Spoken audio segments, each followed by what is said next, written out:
God, I hope I don't embarrass myself. That'd be, Embarrassing. man, like, yeah, it'd be really embarrassing. Good thing. Okay, and three. We're here. Hello, everybody. Um, Welcome I back think to we the just jump in. Adventurers Landing. Adventures Landing Borderlands, sponsored by Silence. There we go. All right. The Now, sound of silence. the Uh, sound of silence. That's point of right. point of order before we get started tonight, guys. Yesterday was my birthday, and we forgot to play by the special birthday rules. So tonight, every time I roll a d20, it's an auto critical hit. Auto critical hit. Oh man, Ooh, hold on. Hold on. birthday It just scripts. passed. You It could get just the passed birthday your scripts on. birthday. It just passed your birthday in Singapore. I'm sorry, Oh yeah, Sam. sorry about That's that. that's the end of it. What a Well, it ripoff, was good dude! while it lasted. Uh, so we I'm should flipping the probably start. table. Here we go. Here he's doing it. Yeah! Do watch your back. Watch your back. Oh, Lift with the knees. lift with your knees. Um, Not the and knees. anyway, we last left off in an awkward position that I wasn't quite sure how to handle, which was Na is currently on top of the head of this large dragon as it's flying away. We have Vinny, uh, Yars, and Zin, who unfortunately is not here tonight, on the back of the rock chasing it down, and the rest of the party, Brahm and them, are currently on the ground, watching all of this sort of happen. Is Marine on the rock? I actually Yes, don't remember. the Marine's on the rock. I just I left my mean, token right there. Marine is also on the rock, and the Count is not. He said, "Well, good luck to you."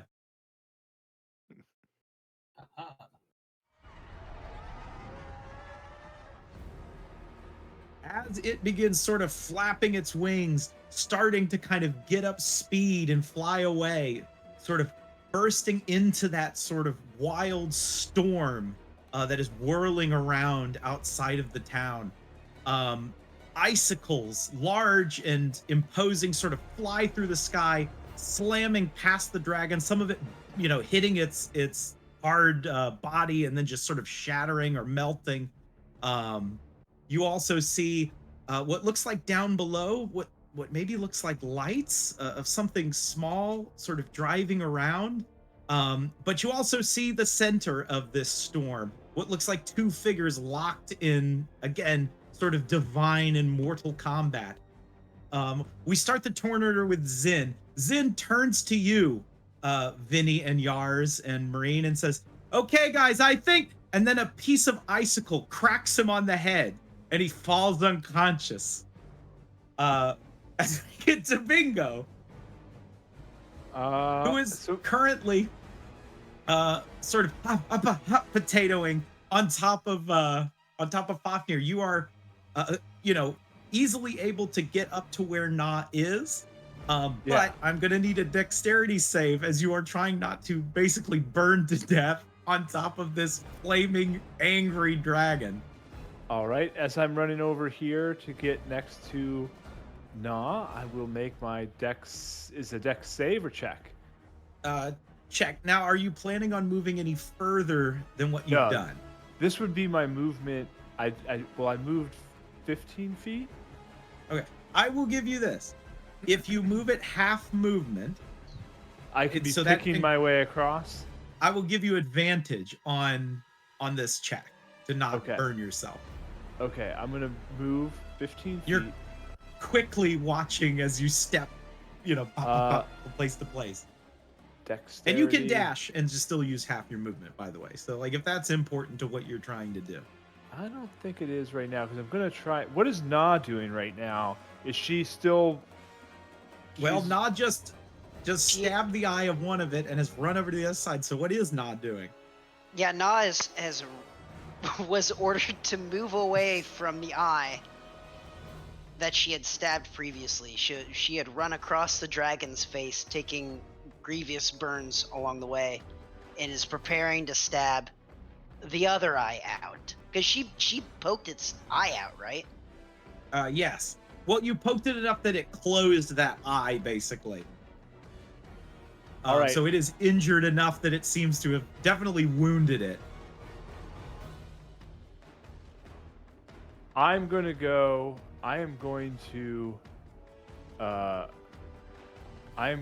first of all make that dex check. 14. 14? Unfortunately, will not. But I think your evasion allows you to take half of this damage, right?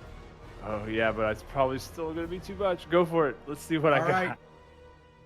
Half of 14, 7 damage. 7. Okay, I'm still alive. It's like I burned my foot. Piss. I'm going to look at Nah. I'm gonna be like, okay, let's stab this dragon and then let's jump. Yeah? And I'm going to use the help action, which is an underutilized action. Let me make sure I know how it works. Basically to give Na advantage on her next attack. So Na, you get advantage on your next attack, but you also do get well, she's probably reckless attacking anyway, but you get the distinct impression that I am trying to, like, let's move, let's go. We'll do your thing and let's go. Yeah, we'll do your thing and then we should go. That's going to be my turn. All right.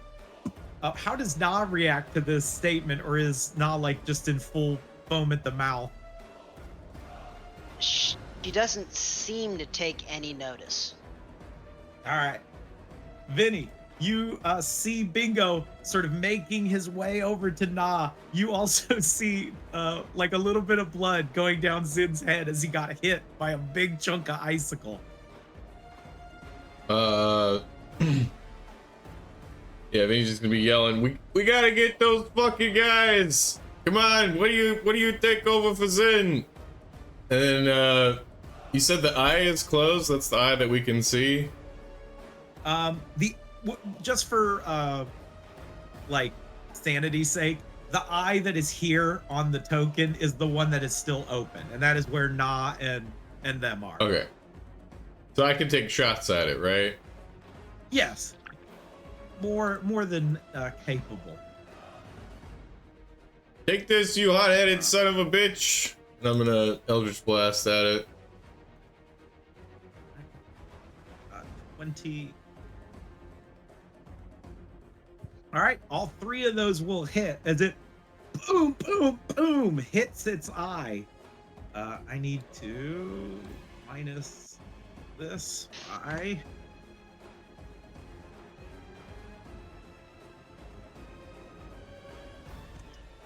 All right, as you boom smack the eye, Bingo and Na will see these like blast, pinpoint hit it.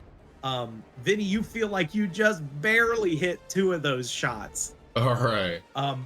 But the thing seems definitely injured by it. All right, that's Vinny. Its eye is closing a bit. Na, furious rage. Yeah, Na runs up to the eye and gets close to it so that her face is right in front of it. And the thing is still, I believe it's still frightened of her until the end of her turn. That is true. Not that it mechanically matters. Yes. It can't necessarily get away from you, so it is attempting to flee by building up this speed. But she gets right in front of it. Yeah. And cackles. Your eyes are mine, fucker! And she is going to recklessly attack at its eye. Now, don't forget, you get advantage anyways, so you may not, because I'm helping. I will do something unique because you are helping her. If Na chooses to reckless attack. Yeah, of course she will. All right. Then, oof. A 22. 22. 22 will hit. Roll your damage, and then Bingo, roll your sneak attack. As you're basically like, just hit it there. Oh, okay. What is my sneak attack these days? 4d6.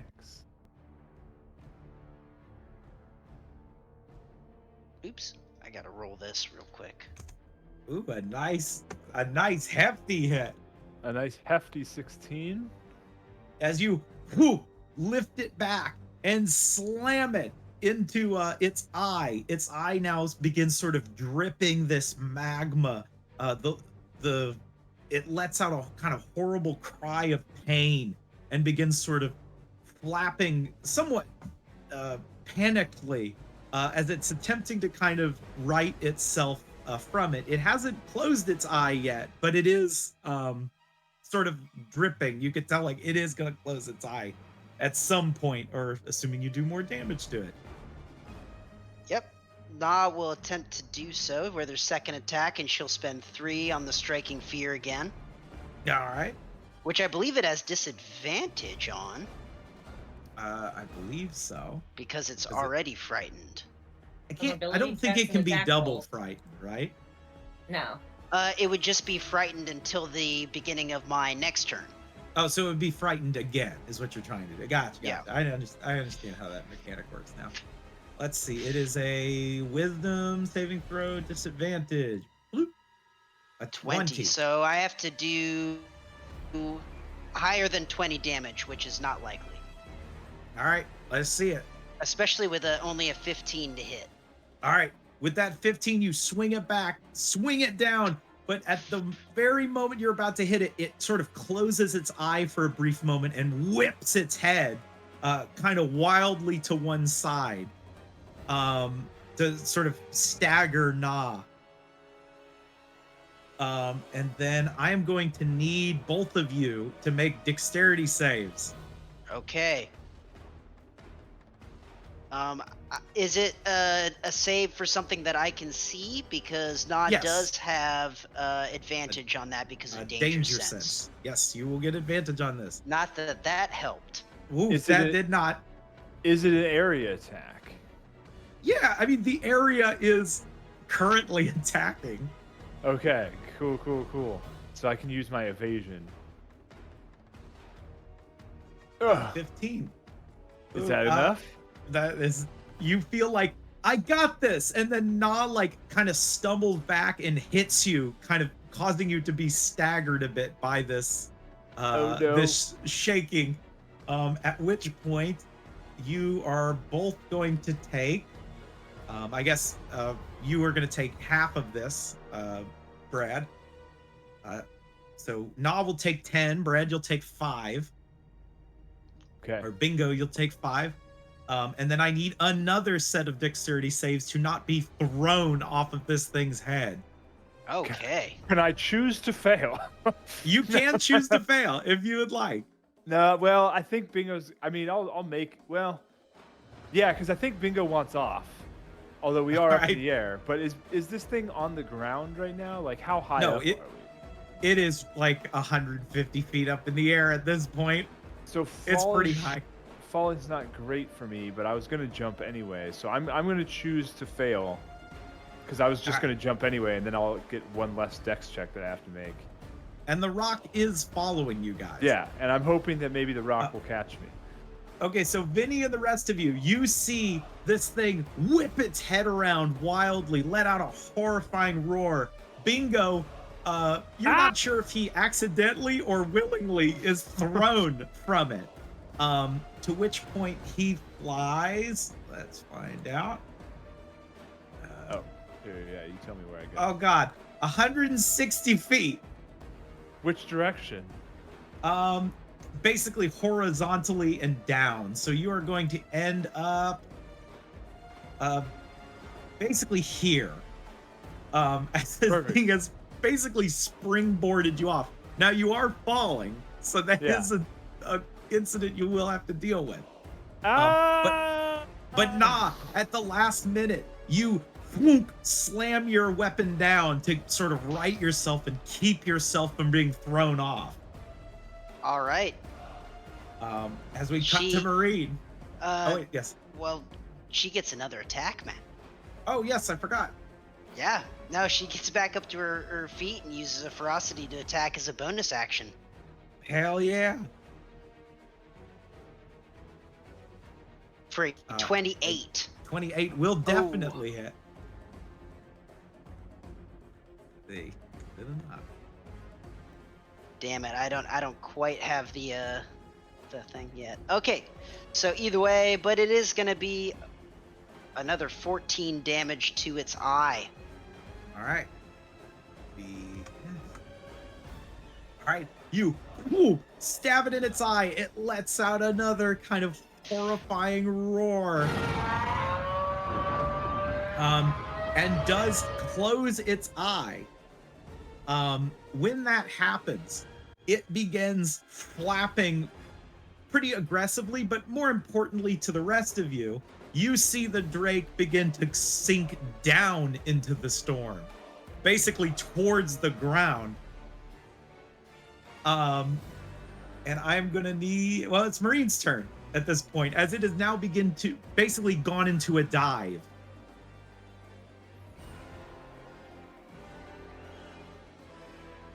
Okay.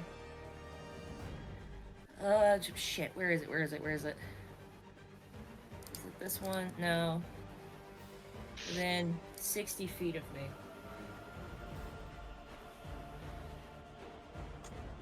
Alright, I have a proposition. I can summon water tentacles within 60 feet, which would give me a range of 70 feet, which puts me exactly where I need to be in order to grab Na. Instead of doing an attack, can I do it so this it'll evaporate immediately because that's what water does. But I basically just want to coil it around Na and pull her forward. I just need her 10 feet closer. I will say yeah, because that rule of cool, that makes sense to me. But Na, I imagine, will try to resist this in some way, unless Na is satisfied with her handiwork. And it will be against your spell DC. What do you think, Kristoff? I'm gonna give it a coin flip, whether the demon is satisfied. So, oh god, I accidentally reloaded the whole engine here. Mm-hmm.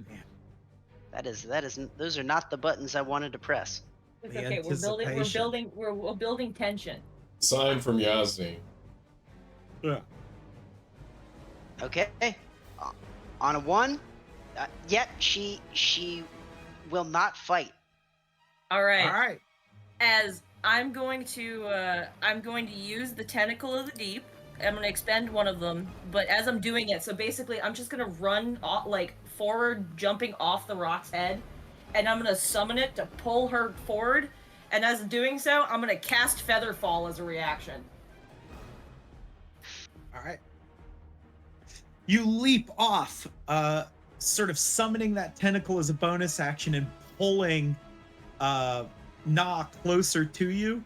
Na, who is, I imagine, still like coming out of that sort of fury.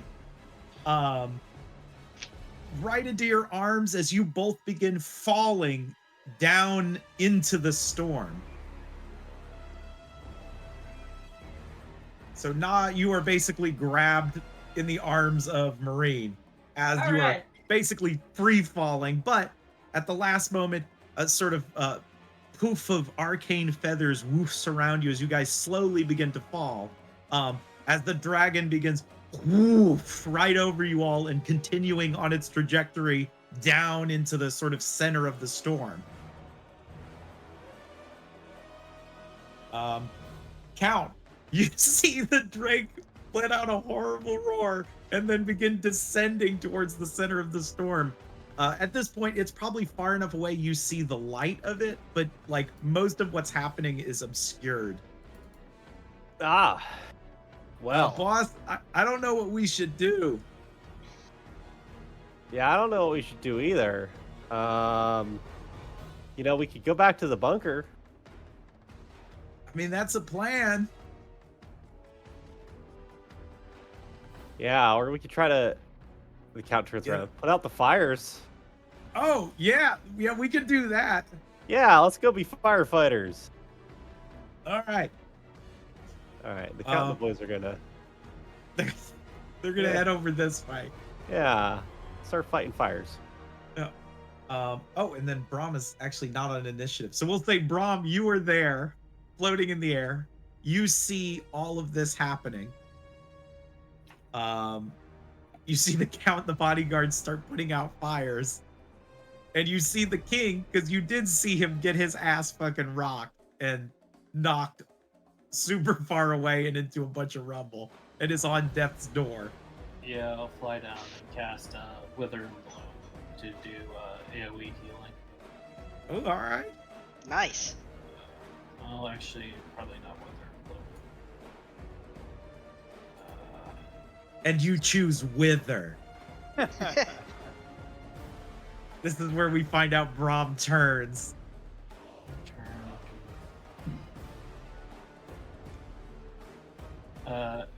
Just make it easy. I'll just do. That's it. That's the one I cast. Or a Vitality. Oh, yeah. Or a Vitality, you get to add a 2d6 heal Yeah. to... Well, you doing it to the king, I assume, because he looks the most fucked up. No, it's everyone within 30 feet. Is it? I thought it was you pick an ally within. Healing is from 30 feet into the spell and or moves with you, centered on you. You can use a bonus action to cause. Oh yeah, one creature in your ally, including you. Oh yeah, right. All right. Mass Cure Wounds it is. Is the count hurt, or is he good? No, he's. I think he's fine. Oh, well. Plus, Uh, I think my wisdom is 5.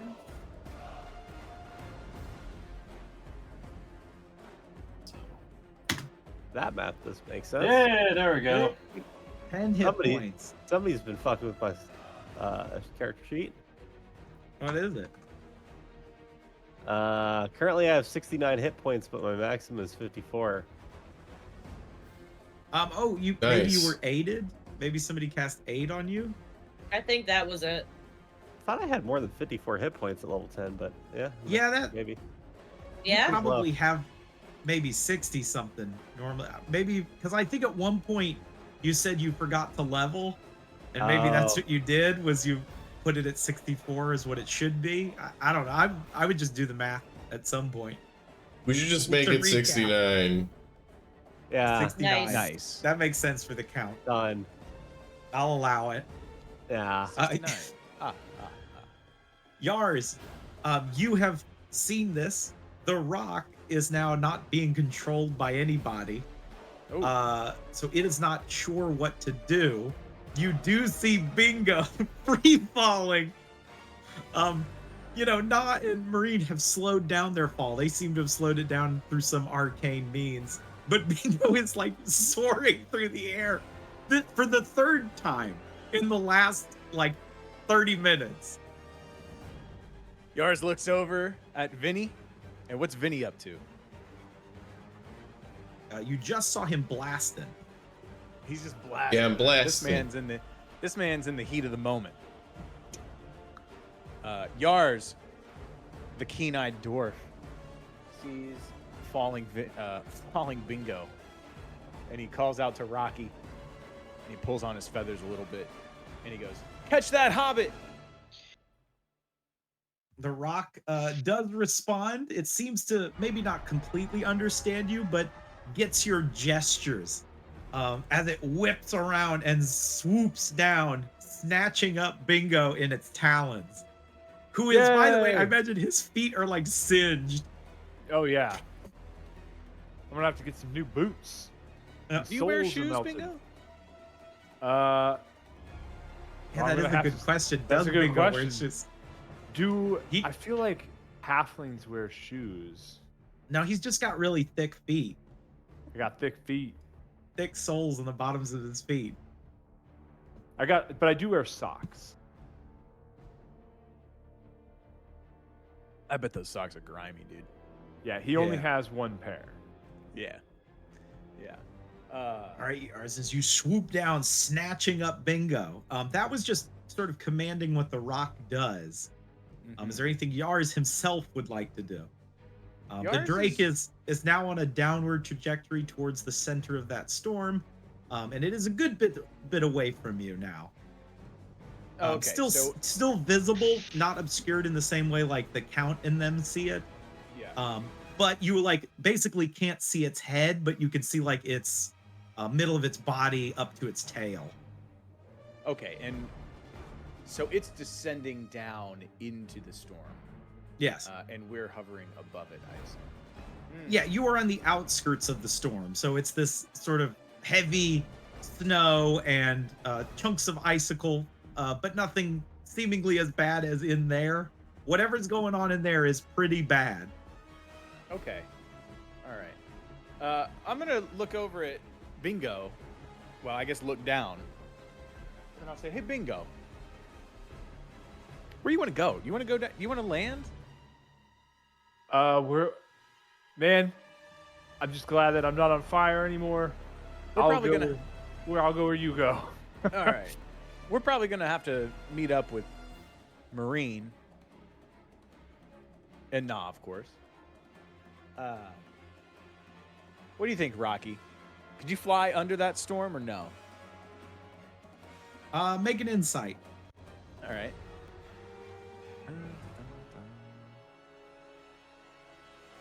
So, oh, that's Foam Chug. Yars is going to insight. All right. Yars, you sort of asked the rock this. The rock definitely wants to pursue the dragon because of it killing its mother, is what you are able to kind of glean from that. It seems 100% willing to do whatever you guys tell it to do, since you guys are seemingly its partners in this. All right. But one thing you can tell, as willing as the rock is to do this, you get the feeling based on its sort of injuries and sort of beatdownness, it's a one-way trip.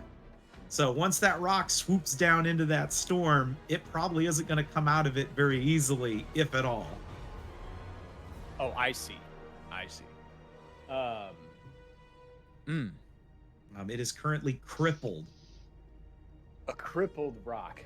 Yeah, not enough to keep it from flying, but enough to keep it from flying in, for instance, very dangerous high winds. Guys, I think we've got a tactical retreat here.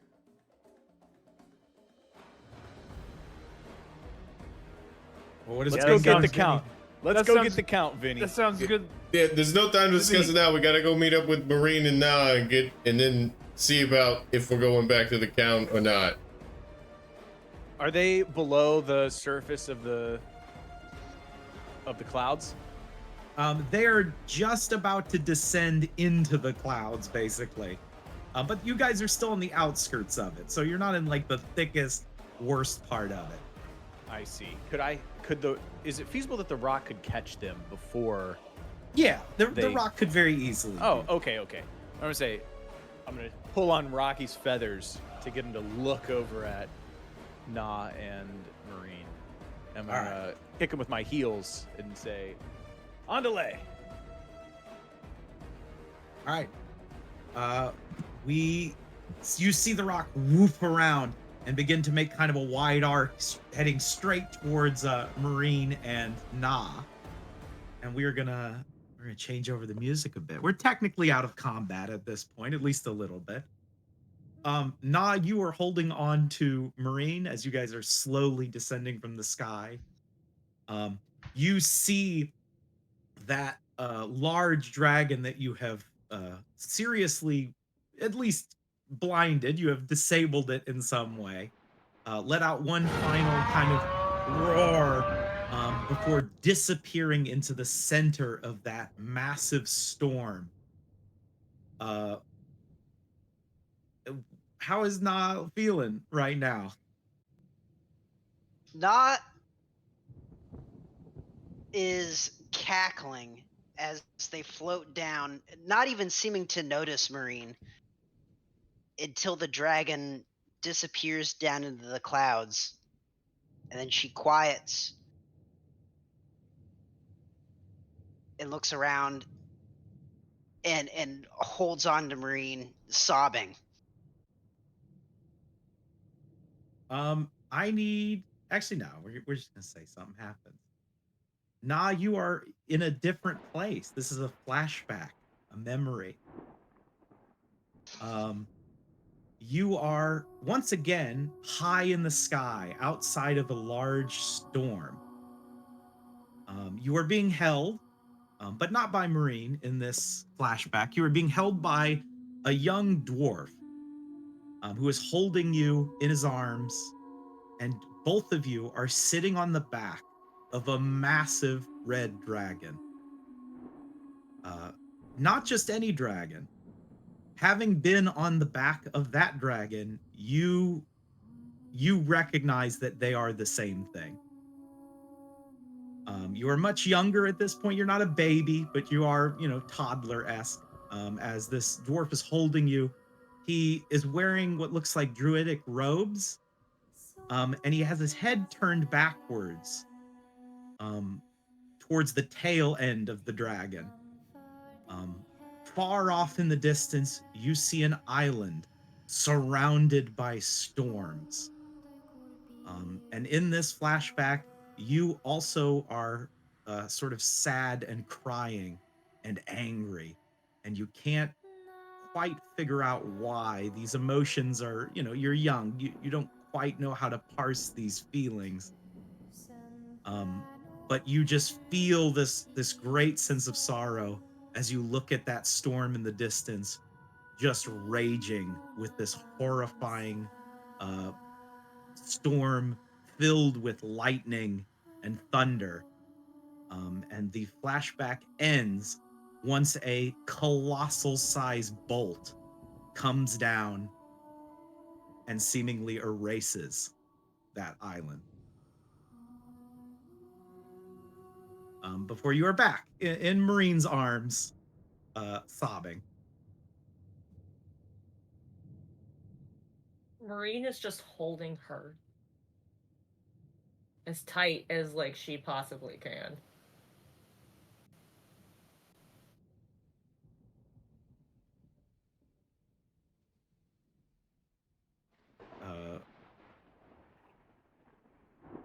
It does not do anything, or I think she's a little wrapped up in the moment. Alright. So and it was kind of a lot. It was a weird thing to happen. she'll clutch to Marine, who she recognizes now, as they continue to float down and Eventually be out of all snatched of up. this.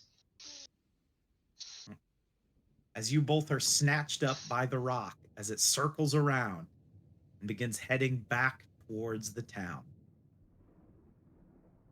We are going to cut to a different scene, fellas. Whew. A scene off in the distance, way out at the edge where the ocean meets the ice. And we left off, I believe, with Babs yelling, "Gun it!" Got it! And then, is this the song? I gotta find which song I was planning on using. Yeah, this is the song. That's it. As you hear the rumbler sort of roar to life, and I actually do have a sound. Hold on, there it is.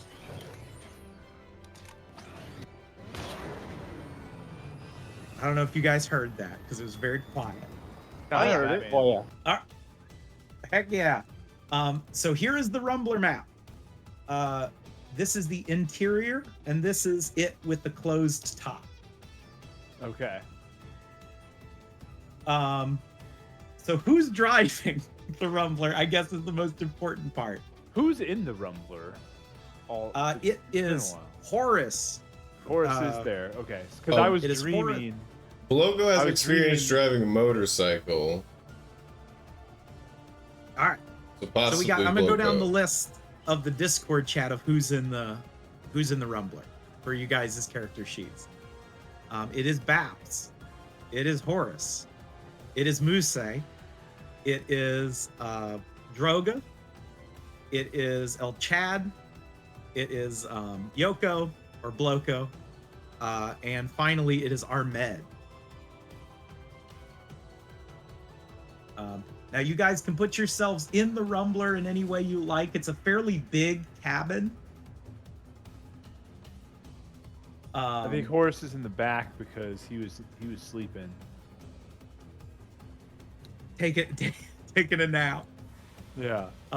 We left off with that massive drake soaring past you guys, cracking the ice underneath you, and flying straight towards where you guys know the rest of the party is. Alright, fuck it. I'm gonna sit next to my bud. Yeah. Well, who's driving? I believe Bloko, because Bloko, are Bloko you has driving? experience. Yeah, sure. Yeah, Bloko has experience with the motorcycle. This couldn't be much different. This isn't much different than it. This is much different than a horse, that's for sure. Hold on, where is it? God damn it. I hate when I make something and I'm like, all right, I got it ready. Wait, what folder did I put it in? Oh god, I'm sorry. Okay, hold on. Is this it? I think this is it. All right, So I'm that- gonna give you. Yes. DM, that the fire drake Fafnir flew overhead. I'm assuming that's before all the jazz went down.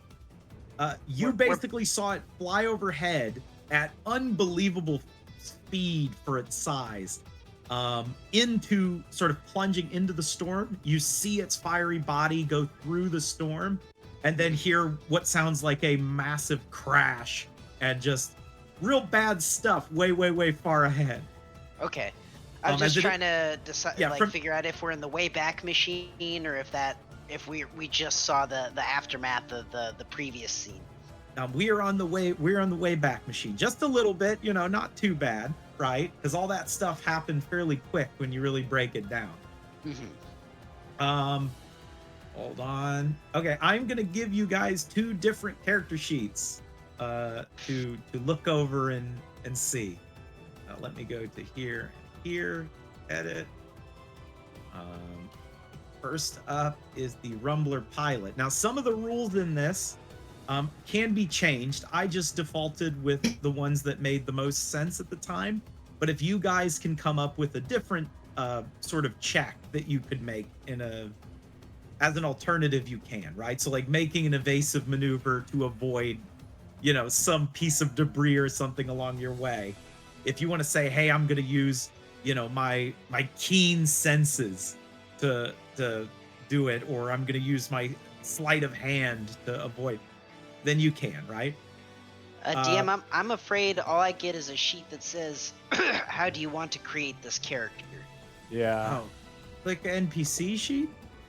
I clicked it. Oh no, I made a blank sheet. I'm gonna close Yeah, same. Damn. Hold it. on. We broke it. What if I do that? I still have a blank sheet. Shit. Well, you know what? We don't need these fucking rules.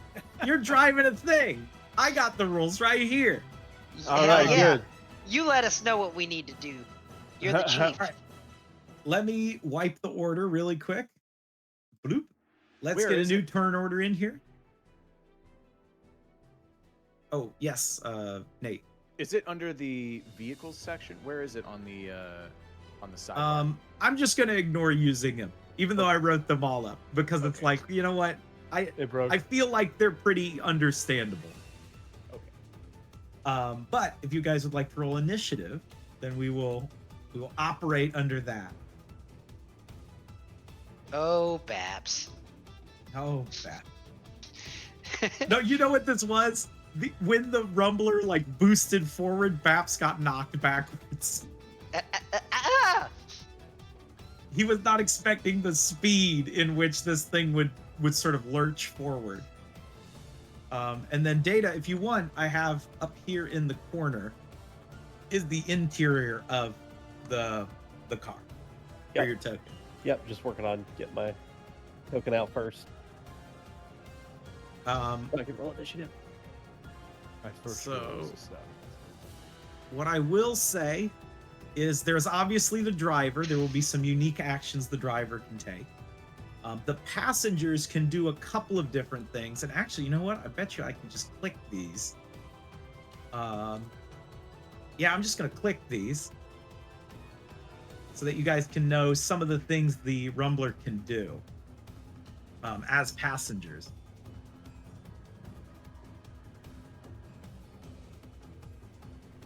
So as passengers, you guys will be able to do either assist the pilot, spot enemies or hazards, or repair the Rumbler, because there is enough sort of materials to do so.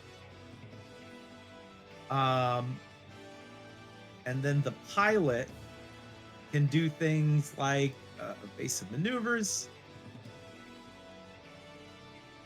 It can do an emergency brake. And then finally can detach the roof. There are other, these are just things I wrote down. If you guys just sort of think that you can do it, we can make it work, right? All right. Hell yeah.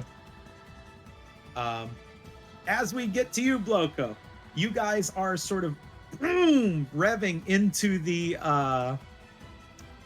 storm, skidding along the ice, but luckily its tires sort of are holding fast and rearing forward. Big flame is sort of bursting out the back of the Rumbler as it charges forward. But with all this storm kicking up, it is kind of hard to see what is ahead. You know the direction you should be going because there's a fairly large sort of light in the distance. But you are unaware of things that might be in the Rumbler's way. So if you, what would you like to do? Would you like to just continue forward? Would you like to kind of look out for things that may be in the way? Yeah, I'm gonna make sure we don't crash into anything, or at least do my best to keep from crashing. But I want to maintain as much speed as possible while being cautious. All right. Then you can give me a perception check. Roll it.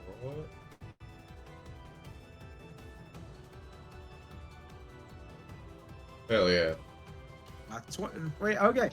As you do, up ahead, you see what looks like 2 obstacles in your way. 2 large icicles sort of impaled like pillars along the path that you're going. All right. El Chad. All right. What are you doing? All right. So I Floco- see the Floco the and Seaton. pillars coming up. Pillars 5. Yes. I am going to. Oh, here we go. I'm going to bless our pilot and start saying prayers. Nice. You know, giving him the power of Yasni to avoid that giant icicle in front of us, or pillar of ice. Yeah. Oh yeah. Bless, please don't don't die. And I'm also gonna give it to Babs and our med, because one will think of a good solution, the other can beat the shit out of Things. Thank you, El Chad. Here, I'm gonna do this little hand so that we know that those people have it. Boop. All right. And is that it for El Chad? Yep. All right. Muse.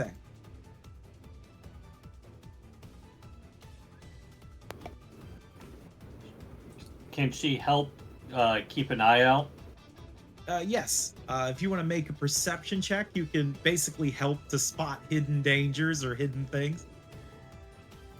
All right. With an 18, you are able to see the obviously the 2 things ahead of you, but you also are able to make out that, you know, this this swerve here in between the two is maybe a bit of slick ice.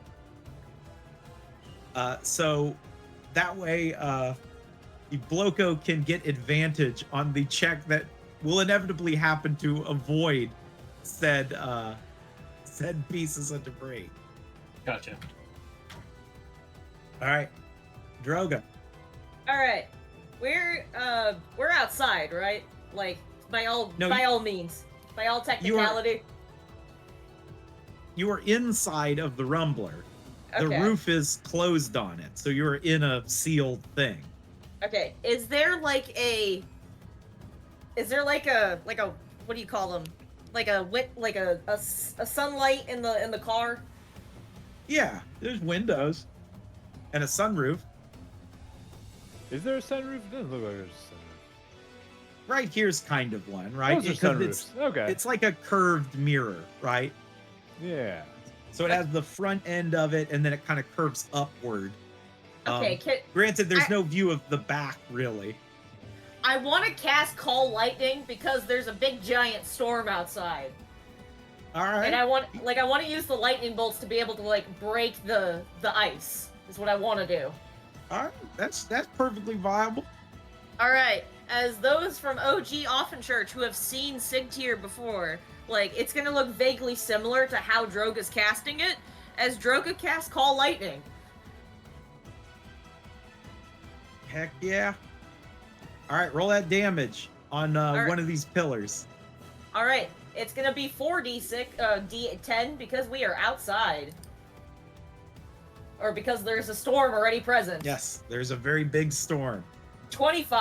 25 damage is enough as this one of the icicles just boom shatters to pieces, which is going to lower that DC. That ends my turn. All right, Ahmed. Ahmed looks over at Horus, and he's like, "Are we in some kind of danger here?"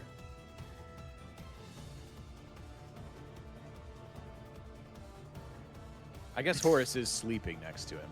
Horus.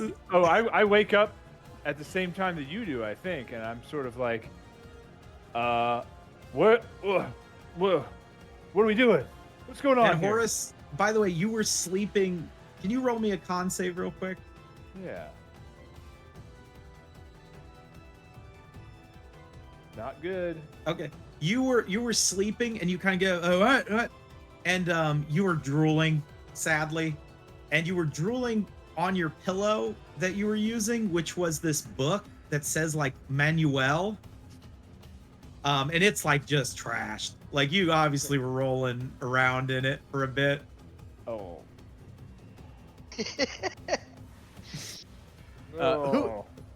Who exactly is driving? I think Bloko's Bloko. driving. Bloko's driving. I'm gonna call out to Bloko. Get us to safety, Bloko. Yeah, all right, I'll do my best. And Wow, Bloko's accent really changed. A lot more Cockney than I remember. Ahmed's gonna say, do we have a radio in this thing? What the hell are you There talking is. about? There actually is a radio. Ahmed's gonna say, crank some tunes. I want to listen to something that I didn't come up with. And yeah, Ahmed fiddles with the radio and turns it on. All right, I need you to roll. Hold on, something. What crap? What did I make people roll? It was 2d6. Was that All right. what I made people roll? That has to be it. Yeah, it was 2d6. Okay. All right, you're like, don't worry, I'll put on some tunes, and you're in a frozen tundra.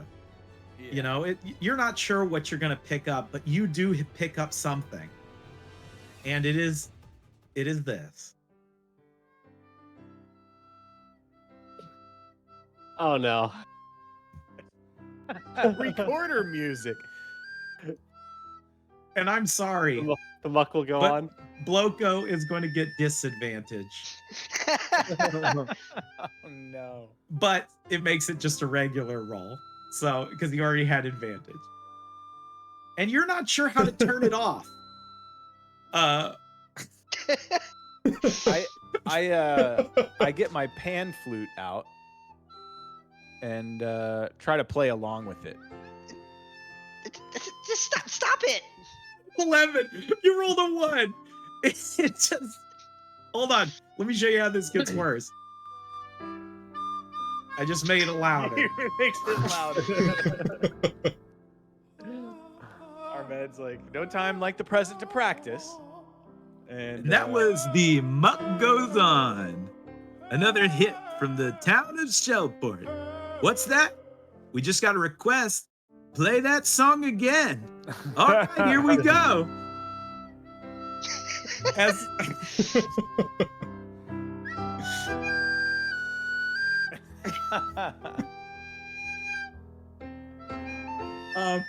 as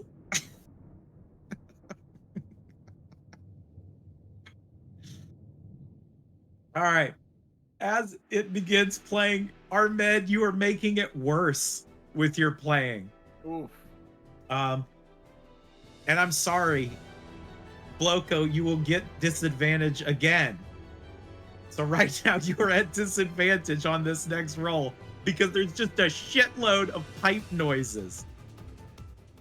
Well, you said it just goes down to normal.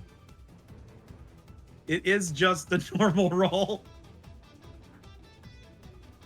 Baps, you are All right. assaulted, not by the storm, not by these icicles, but by a horrible pan flute.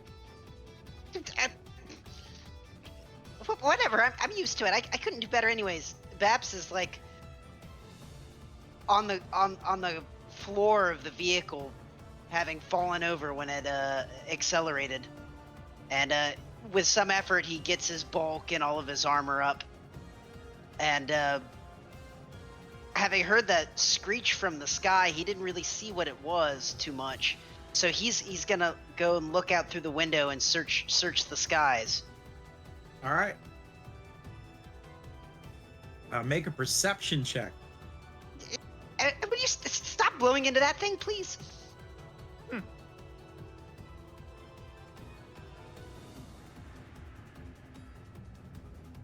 Sort of checking around out in the sky, you can't quite make out what it is. It has sort of moved itself through the storm, and this thick sort of snow has sort of obscured your view of it.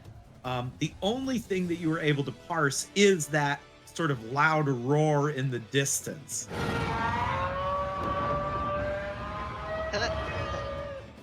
That can't be good. It does not sound good. Can you get this thing any faster?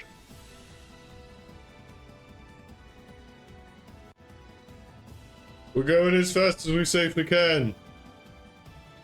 Legally. We're following all the rules of the road.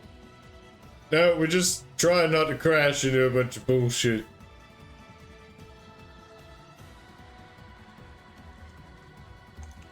Well, that will be Bap's turn. All right. Horace, having woken up from your My your sort of slumber. slumber. Sort of slightly disoriented, trying to sort of get his bearing. He is going to climb up into the middle seat here and look out the window as well to try and see if he can figure out what the hell's going on. All right. Make a perception check. Yeah. Perception. There it is. Oh my goodness. I see nothing. The window's all fogged. This fucking pan flute. Let me tell you, it is loud. It is really starting to become Grind my grating. gears. Armed has refused to stop playing it. Oh God, you guys! it's- Some of us are it's trying actually- to sleep. It's hurting your vision. Well, I'm sorry, it's not the didgeridoo. More like the didgeridon'ts. Is that it for Horace? I think that's gonna be it for Horus. All right, Bloco, I'm gonna need a check. By default, it is a sleight of hand check to try and avoid it. You get to add the bless to it if you'd like, because that makes sense to me. All right. 17 is going to avoid it as you pass, sort of weaving the rumbler around it. You start to turn somewhat sideways before having the rumbler kind of right itself back forward. You feel like, if you got maybe lower on that sleight of hand check, you may avoid something and end up in a weird sort of angle. Or you pass it entirely, which is what just happened. Or you smash into it, which can deal damage to the rumbler. All right. Second leg. Oh, actually, I forgot. I need to roll this. 3. Okay, that makes sense. So we are at 1, 3, and let's see. Do you guys see this blue line? Yeah. All right, we're at leg 2. Blogo, what do you do?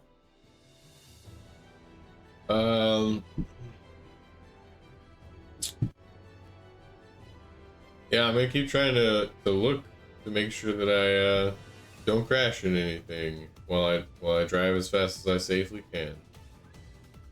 All right. You can have an option. I'll give you this because it was in the list. You can boost forward. It means you won't know what's ahead. Maybe your allies can see ahead for you, but you'll be able to basically move up 2 things instead of just 1. All right, let's see what the wisdom of Yasni tells Bloco.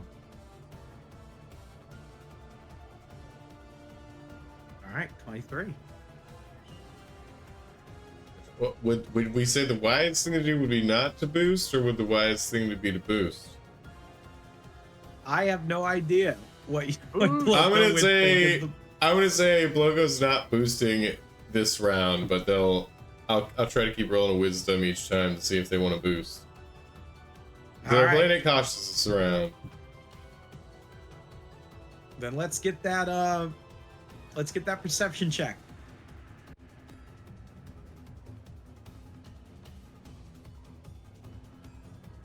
Another 23. Nice. Okay, another 2. All right. As a random. I'm glad one of us is paying attention. Random. Ooh. All right. There are 2 massive fissures in the ground in front of you. And you are barreling towards them.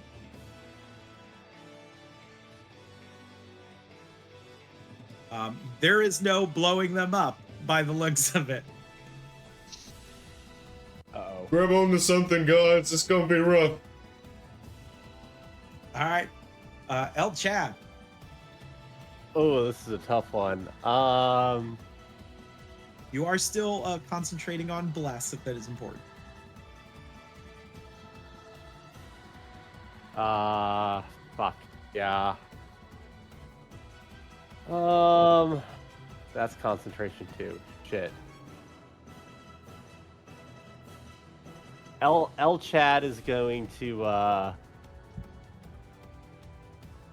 run up and try to throw people's seatbelts on. You're gonna slap everybody's seatbelt on? Yeah, Right, I'll take the 2 people in the front because I only have 2 attacks technically. And what should I roll for this seatbelt? Roll a attack? sleight of hand, and Okay. if you get past certain points, you will do more than 2 seatbelts. Okay. 18 for the first sleight of hand. All right, that is all right. 2. So you will be able to do 2 seatbelts, putting these 2 front passengers' seatbelts on. So you try to put one over Baps, but he's only half sitting in a chair anyways, and the armor is just too big. It just doesn't fit. That's why I didn't get it. That's why I didn't get more people. Yeah. What are you even trying to do? Like snagging on the spikes in Babs' armor, like, Yeah. fuck. You're just like wrapping it around his arm, like here. But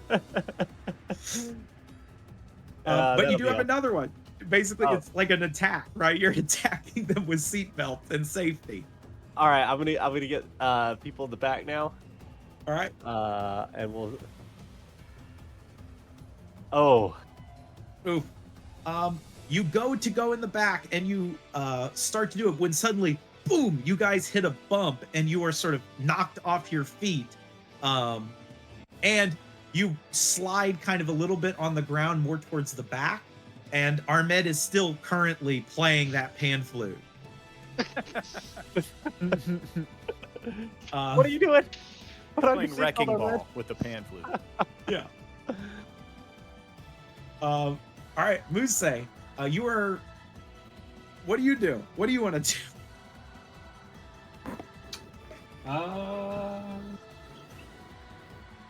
I don't know. Let's see, because who's seatbelted? Who do we got seatbelted? It's Droga, Bloko. Nobody in the back. Not She bad. ain't worried about that shit. Yeah. She'll be fine. Months, baby. I don't know. You're gonna leap at the last second so that when the thing starts bumping, you will be free. I got slow fall. I mean, that would work, right? Look, I'll say that if you want, you can make an acrobatics check to basically jump at the, like when an elevator falls, they say you could jump at the last second. Which is totally not true. It's not true at all. The physics are not there for that. Also, how do you know when the elevator gets to like right before the floor? Yeah. Look, maybe You don't you know can't why. do it, but I can. You don't know why, but because of your martial arts training and your extremely light body, and also your ability to just know when bad shit's about to happen, you know, being a journalist like Muse is, you know the perfect moment to jump. So you are going to take half of whatever damage is coming your guys' way. Wait, I have evasion. Does that work into this as well? Then yes, you would take half of half. So you may take almost nothing.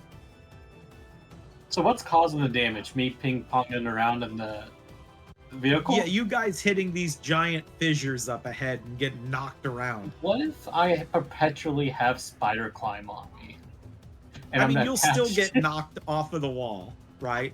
I know, I'm just trying to... You're Alright. you are possibly about to be in a car crash. Let me put it that way. Yeah. You can't follow the guy. I don't Alright, think a bit of glue is gonna help you. I mean, I don't know. Alright, yeah. Droga. Okay. I don't think a shock of lightning is gonna help anything unless there's just some, like, I don't know, tree or random asset around that's, like, looks like a ramp. All right.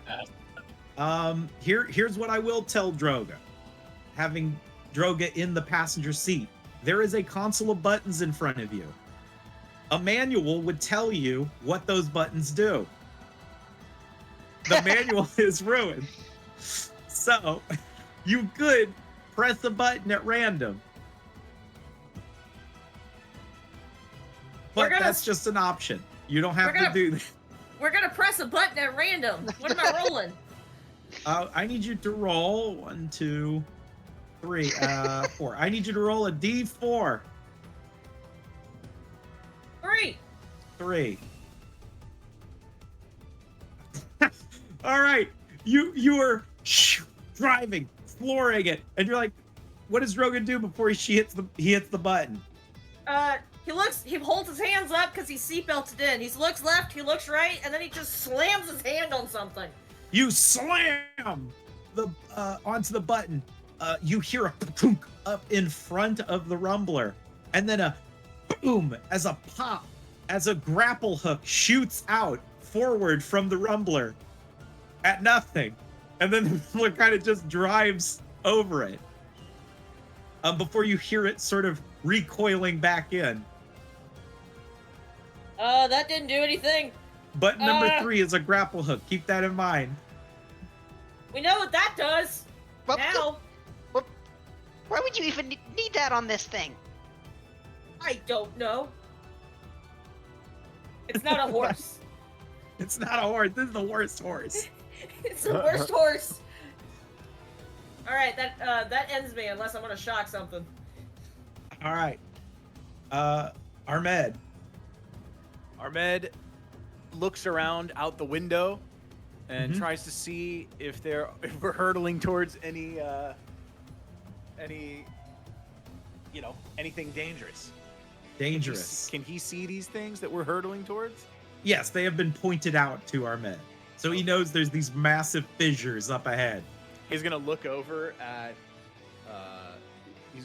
Horace, and he's gonna say, "I think we put these on," and he clicks his seatbelt. And All then right. he says to Yoko, "Stop the car!"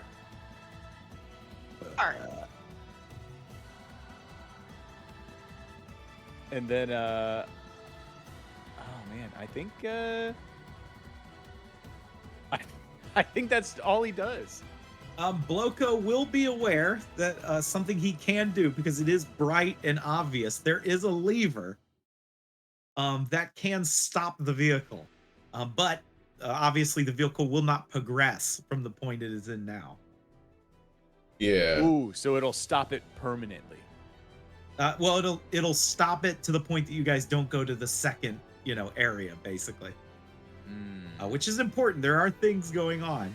Well, so with these fissures, does it look like I could maneuver through them, or do they like push up at all, or are they like pretty flat other than where they're just broken? They're pushed up and flat. The ground is very uneven. You feel like with some very slick driving, you can slip past them, but it's going to require some very, very slick driving. All right, I got a plan. Can they be jumped? They do not have anywhere around them that appears to be a ramp. But they point out, but do any of the services that we're facing sort of resemble like a small ramp? Not enough that it would assist you Okay. in leaping over both of them. Yeah, I've got a plan. All right, my plan is to Seatbelted in. seatbelt in. Horace, you should do the same. Oh, And yeah. He goes, Yoko, just remember, that's the lever you can pull if you need it. And he minor illusions a nice soft glow around the lever, Okay. and that's it. Which lever? All right. The emergency. Oh, okay. brake The emergency lever, brake. basically. Gotcha. Cool. Yeah. So basically, you can choose to do it and not have any of the consequences of failing. So let's say you fail the roll, you can use the emergency brake to not or actually, no, never mind. The way the emergency brake works is you have to decide to use it before you make the roll. But if you use it, you avoid all of the consequences of that hazard, basically. Just do not progress at the rate of speed you would otherwise want to go. All right. I'm sorry if I'm making it work. I had a whole sheet. I tell you guys, I had a whole sheet. It's all right. We'll run with it. All right, Baps. All right, Baps. That fucking gonna- music's still playing, by I the was way. about to say he's gonna lumber away from the flute and get behind Yoko, kind of like right behind his ear. And be like, oh, okay, Bloko. No, we haven't known each other for a long time as we're speeding towards these crevices. But I saw you outmaneuver the orcs under the city. I know you can do this. I did pretty well, didn't I? You did great, and you're gonna do great today. We need to get there. I can feel not up ahead. All right, Believe me, Baps, Babs, we're gonna get there. I'm gonna need a persuasion check from Baps to Absolutely. see if this motivational speech can aid. Baps is gonna toss down a superiority die for a commanding presence as Love it. Yoko feels that Baps has got his back in this moment. So here's the All right. persuasion. It's only a 10, which is really Only a 10. really shitty. But we get to roll another d10. Superiority with it. A 6 is enough. Whew. You had to beat a 15. As you're like, you got this. And Bloko, you will have advantage on whatever check you are going to make. Try and do this. Oh yeah. Horace. Horace is going to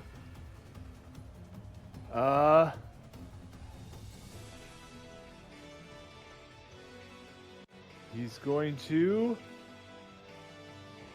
roll an intelligence check to see if he can figure out how to put his seatbelt on.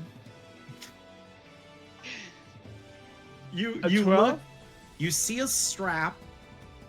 It's got a couple other straps on it, but they're all connected to this thing. And it kind of matches this other thing that's on your opposite side. And you think you got it. You think you know how to do this. All right, I'm gonna do it. I'm gonna click that. Buckle You that. strangle yourself. I'm sorry. Oh, Has I died. passed. It was a mimic. It was a mimic. No, the seatbelts are all mimics. And then I'm gonna offer a prayer to Yasni. All right. Hey, Yasni. It's me, Yasni. Horace. Yasni, What do you it's say to me, Yasni? Horace. I'm sorry I smushed that horse. Yeah, it was pretty bad. If we get out of this, I'm gonna find a steed again, and I'm gonna feed it oats. That's good. And That's it for Horace. that is it. All right. For Bloko, what are you doing? Because they're coming up now. All right. This isn't your turn. This is you making the decision of what are you doing to try and avoid this. You will have advantage. Let me You check do have the one blast. thing. All right. Well, then, without hesitation, Blogo says, "Yasni, be with us," and lines up as best as possible to like fit through the, the Thread the needle. fractures. To thread the needle, and she hits the boost, or he hits the boost. Okay. Hoping that like the speed will help smooth out the ride. Sometimes it works as long as there's not too big of a bump. Okay, this is... All right, you're deciding to use the boost? Yeah, deciding to use the boost. All right, I need a sleight of hand check. This is going to be a flat roll because you get disadvantage for using the boost. Okay. But you will move further. So Bloko's just... Boom! Yes! 17. Yes! As you guys wave it, like the whole car like lurches from side to side before fishtailing perfectly between the two crevices. Yeah. And then You did it! boom! Onto the other side, bursting forward once again. As you guys cut it to 3. So when this happens, there is going to be a little thing. Hold on.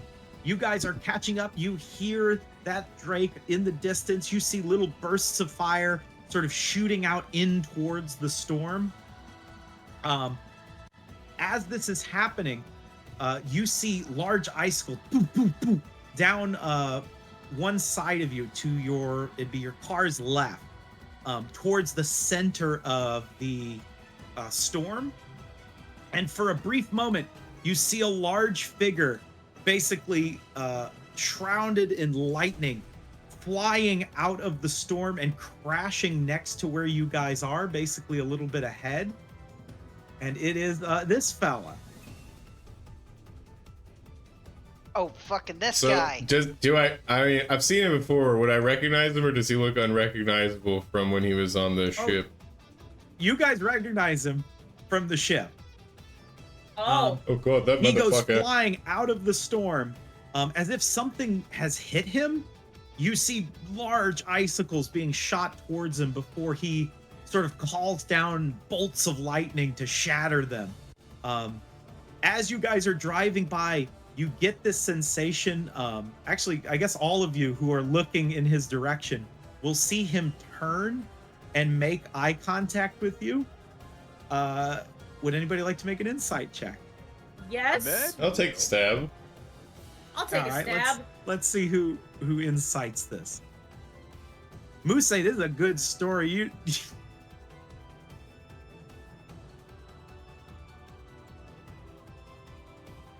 Let's see. God, nearly everybody, huh? Droga. I guess I should insight too. Huh? Well, if you like. I mean, Horace may be busy doing other things. Horace is trying to put a seatbelt on. Yeah. No, he's trying to take it off. Yeah. He's like, let me free. Oh, I'm restrained. You are restrained at the moment. All right, so everybody but Droga just sees him and is registering like, oh shit, like this. I think the shock of seeing him is a bit disconcerting. Yeah. The rest of you see him kind of give you all this look of like, oh, fuck. Like annoyed that you're even here. Before he suddenly, boom, cracks the ground underneath him and leaps back into the storm towards the center. Sparks of lightning shooting out from him. But while he was standing there and sort of moving around, more of those icicles seemed focused on him. So whatever is in that storm, he is fighting, and it is fighting back at him, right? With ice. Take of that as you will. But guess what? We possibly have some more hazards to deal with. These ones you don't have to make checks to notice because they came in as Talos was here. Basically, these large icicles slammed in front of you guys. As we are in the second path of the leg. Yep. Boot. All right, Bloger. You all saw that happen. All right, let me check something. All right, Yoko is uncertain. The boost button is lit up again. What were my options, or is it just preparing for going through? You can either basically ready yourself to go through, to give yourself a bit of a boost, basically to lower that DC to get through these hazards, or you can boost, but you will get disadvantage on the roll to try and avoid the hazards, but you'll move further distance. So rather than progressing up one of the 3 pegs, you're gonna progress 2.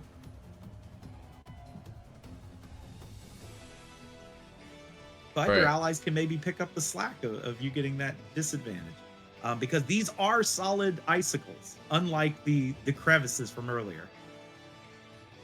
Well, I mean, if I boost now, how would they be able to help with the disadvantage?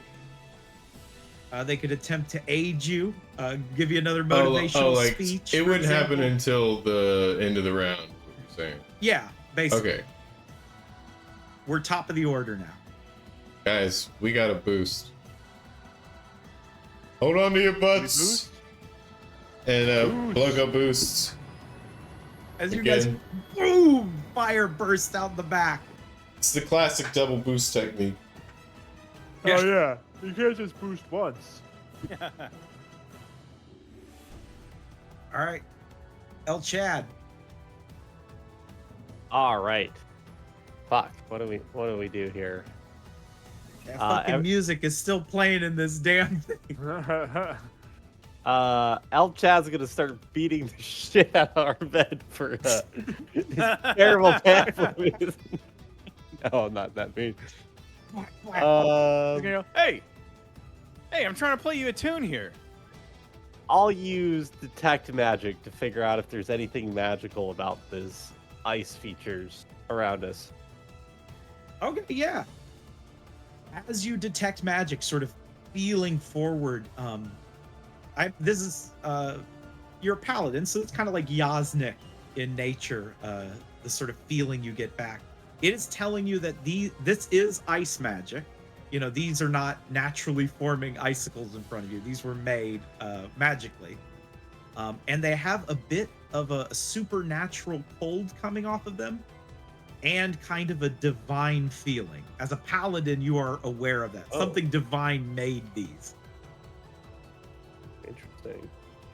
Yasnik divine or No, just divine. You're not just divine? sure Period. as, Okay. yeah, you're not sure as to what basically group. You just Can know I it's say- very similar. Do I know that it's not Yasnik at least? Yes, you know it's at least not Yasnik. Okay, so it is fucking dirty heathens that deserve to be killed. So, got it. So, yeah. As per the paladin code. As per, Article 1, Section 1. That'll But be that on is what chapter. you glean. All right. Muse, you just saw some wild shit. I imagine Muse knows of the Wandering Gods a little bit. Uh, I don't know. What do who you knows? Who Who knows? knows? We can make a history check. think? Nope. That's Yeah. a guy. He's big. He jump away. Yeah, he big guy, jump away. Who knows what's going on? Yeah. I guess Muse will try to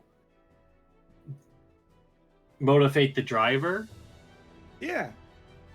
How does Muse do that? Are you gonna She's intimidate? no, Don't she's fuck this up. You're gonna. she's panicking, punching the back of the seat, going faster, faster, faster, get out of here. All right. I'll let you make a persuasion check. Persuasion. All right. I mean, that's 14. You're like punching the back of the seat, like, come on, come on, come on, come on, come on, which is just kind of jostling Bloco a bit, and I imagine is close to being motivating, but more stressful, right? You're Yeah. putting a lot of pressure. More pressure on him. Yeah. So you unfortunately do not give that advantage. Droga. All right, I'm gonna crack another icicle in front of me with a All right. lightning bolt. As I need to figure out how to use roll 20 real quick, and it's D10s. Yeah. Yep. Yeah. Oh, easily. Boom! Shatters one of the icicles, making the DC lower. That ends me. All right, Ahmed. That music is still playing from that fucking radio. Is it still Wrecking It's Ball? the same song. They keep Oh, it's the playing the same song. All right. Ahmed's going to be like, all right, I'm tired of this. And he's going to lean forward in his chair and he's going to turn the dial a little bit to try to turn, change right. the channel. Roll 2d6. That way I right. can determine what happened. Oh. Oh God. Let's see. Does it just get louder? It just It's gets the you volume turned up knob, the not the volume. dial. You turn up the volume and it is unbelievably loud. If he could get any more disadvantage, he would. You can use an action to try and fuck with it again. Yeah. But you feel like everybody's getting disadvantage on stuff while this thing is playing. He's like, guys, sorry about that. Sorry. And he's gonna roll it again. All right. Ooh, a great success. All right. As you turn it, you barely pick up something, but luckily you had the volume up really high. So you were able to pick up this next song that begins to play. And you're not sure why, but you feel like it's really fucking good. Oh, fuck no. Yeah. It feels really good to listen to. In fact, it feels great to drive to. Hell As yeah. you are going to give advantage to Floco for driving. Ahmed leans back, please. He's like, now this is what I like. Thank goodness. Finally, Oh, some decent God. tunes here. And yeah, and you know what? Ahmed is also going to pull out his little pouch of fine tobacco and have a Alright. little smoke. All right, as That's you turn. do it, now hold on. Something is going to happen, kind of unsettling Oh, for Uh-oh. Maillard. Give me one moment. Maillard, you reach into your pouch to, pull out your smokes, but something is missing. Your hookah is missing. No. But you had it right there in the pouch. Where did it go? I knew I had it somewhere. You dig around in your other bags. It's not there. It's as if something plucked it straight from your bag.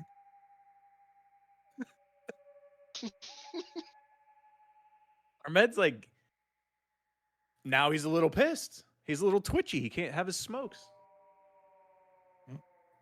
You start pretty unsettling. Now he's like, what the hell am I gonna do? But then that song starts playing again, and you guys get pretty hyped. Babs, All right. Sorry, Yeah. I remember exactly where that damn thing is, and it's making me giggle. yes, I know where it is. So yeah, Babs looks at the radio and just goes, "Damn, chaos box."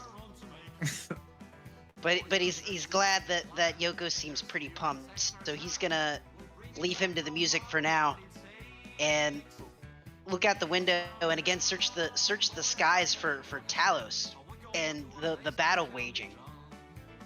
All right, I'm gonna change this because otherwise I feel like it tanks from it, huh? I'm just vibing. All right, I need a perception check as you kind of look towards the storm. All right. I love that I didn't pick perception because it's such a good skill. Damn, I just love not having it. you know why you didn't even need it. Yeah. As you look off, what is Babs looking for specifically? Is there anything? He's specifically looking for signs of the battle between Talos and his attacker. All right.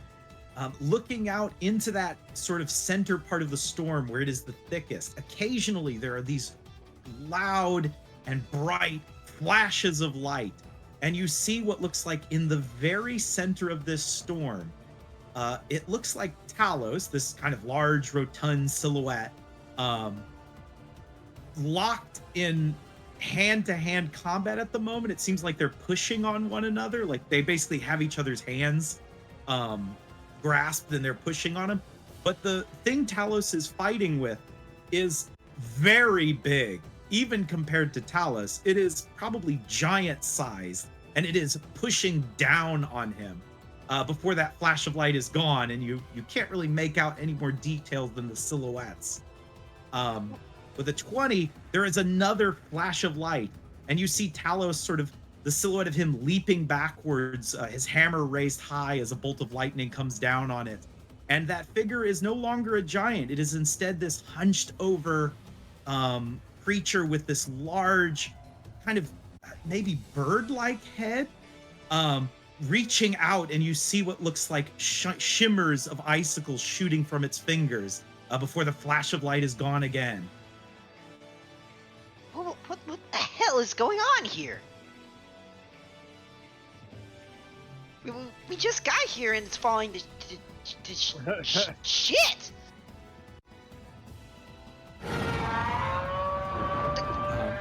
More roaring in the distance. You hear a loud crash.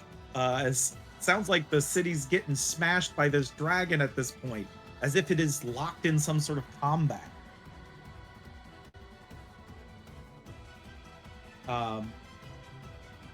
As we hit over to Horus. You're you're restrained. This beast. It's a mimic. I'm gonna roll an intelligence to try and unbuckle a seatbelt. All right. Now, depending on this roll, I'm going to tell you what happens. Oh no, Horus, there's only one solution. Cut yourself free. I do so. I cut myself free with my warhammer, which is the only bladed weapon I have. I just sort of like you smash the little mechanism that holds the seat belt, the latch. It just shatters, and the seatbelt licks across your body before retracting back into the seat. Oh man! All right, what's going on, guys? Sorry, I had a little crisis. Saw Horus smash this. What are we doing? I had a little. But buddy, he's busy. And Baps will point at Yoko and the upcoming hazards. Yes. Oh, we should avoid those. Yeah, but buckle your seatbelt. Hold on to something. I'm going to. At this point, Horus, you realize there are other people wearing that thing around them. I take the pieces that have been cut and I tie them together around. All right. I'm going to need a sleight of hand check.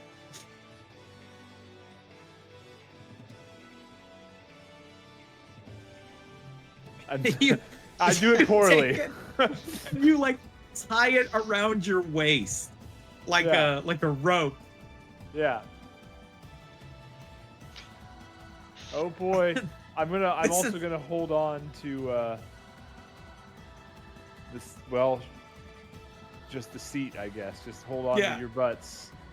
Hold on to your butts. All right, Bloko. You are making this roll at standard. So no advantage, but no disadvantage. It's sleight of hand. Cool. Does he still have the bless? And the bless. You do get to add a D4 to this. All right. Here we go. Look, I think I missed. Don't need the bless. Oh, as you deftly dodge. You are really good at this, Bloko. Like man, this is just like driving that bike. Suddenly I can feel the wind in my hair. As you weave between them, heading closer. It is at this point, as you are sort of getting closer and closer, you can see, just for the briefest moment, what looks like the tip of some tail swing into the storm before going away. As you guys realize, you are fairly close, or you're getting, fairly close. Just the final leg of this little trip.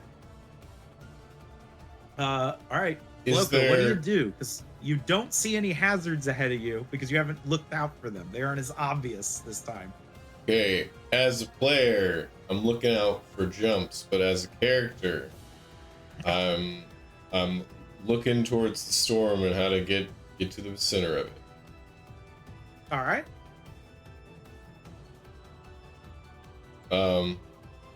Let's see a perception check then, or actually. Feel like investigating, because you're trying to investigate the best way to get through this towards the center. Take it. 15. All right, as you sort of look ahead, you can tell straight ahead is obviously towards where you guys want to go, but every once in a while you see this break in the storm, kind of, since you guys are basically heading along the side of it in the same way that it is spinning. You occasionally see this sort of clear path through the center of the storm that seems to revolve around every couple of moments. You feel like that's probably your best bet of getting through it and into the center. Okay, then I'm gonna try to Should you choose to.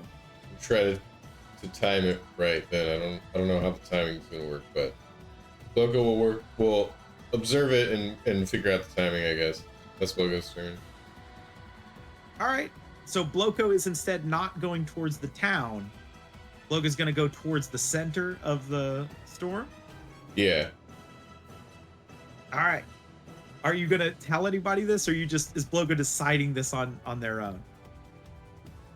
What was our original plan? Were we trying to go to the town, or I thought we just saw the storm and the crazy dragon thing go into it?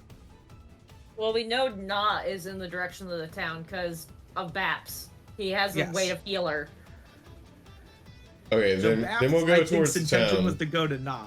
We'll go towards the town. But that was the plan. You are aware of a method of getting into that storm. Okay. Yeah, then I'll just keep speeding towards town then, I guess. All right. Tell Chad. All right. El Chad, noticing that Ahmed was looking for his hookah, is going to look for his flask. All right. Digging around, you do find your flask. Oh, thank God. We almost had a tragedy as he looks at Ahmed. We almost had a problem here.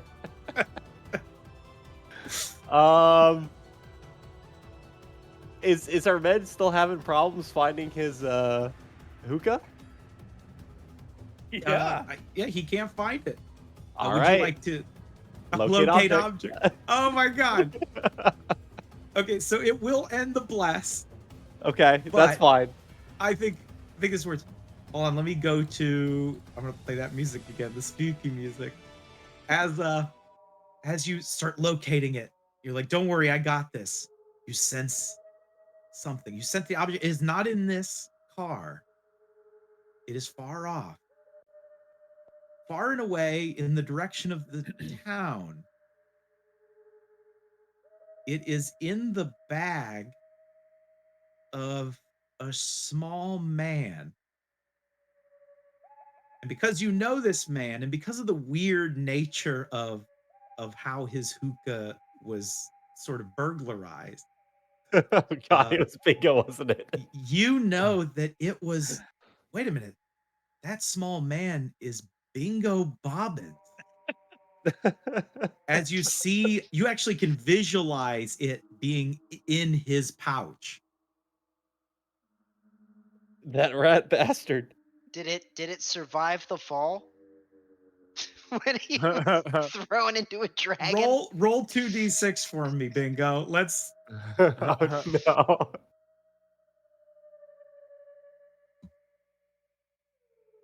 2d6, you said? Yes, 2d6. Now we're going to determine the random nature of this. Unfortunately, the box has shattered, and the top of the hookah, like where the hookah actually connects to, has snapped off. How the hell did Bingo get this? I am the greatest thief who ever lived. I'm sorry. But that is what you see, El Chad. Do you tell Horace or do you tell Ahmed? Ahmed's like slapping his chest, his pockets. He's looking for it. You know, El Chad doesn't like have a great connection with Bingo. Like he's kind of just the halfling that steals shit. So yeah, I'm gonna explain the situation. I was like, yeah, that fucking halfling stole your hookah. What the hell? And Ahmed, you know that he's casting a spell to see this. Like, so. I'm gonna get that fucking. But Ahmed, something strange about that. You haven't actually physically met Bingo. I know. That is weird. Huh. How did he get it? That guy's got some explaining to do when I get my hands on him. Thank you, El Chad. That is El Chad's turn. Muse, Yep. you guys are barreling forward. I will make note as a DM. I'm not sure if the characters would be aware of this. You have not looked out for any hazards. All right, I'll do a perception. All right. Nope. Looking ahead, you do not see anything. The storm is sort of kicked up, and because you're getting closer to that dragon, it is kicking up more snow, which is making it just a little more difficult to see, you feel like. Okay. But yeah, that's it. All right. Droga. All right. Droga is gonna do a perception check to see if he can see any hazards. Let me get to my character sheet as perception. Yes, you will see some hazards. There is one crevasse this time and a large icicle. All right. I don't think did that perception count as my action? Yes. All right. I can't. I see. There's more fissures and another pillar over there, but I can't quite get a good aim on it. As I let Bloko know, that ends my turn.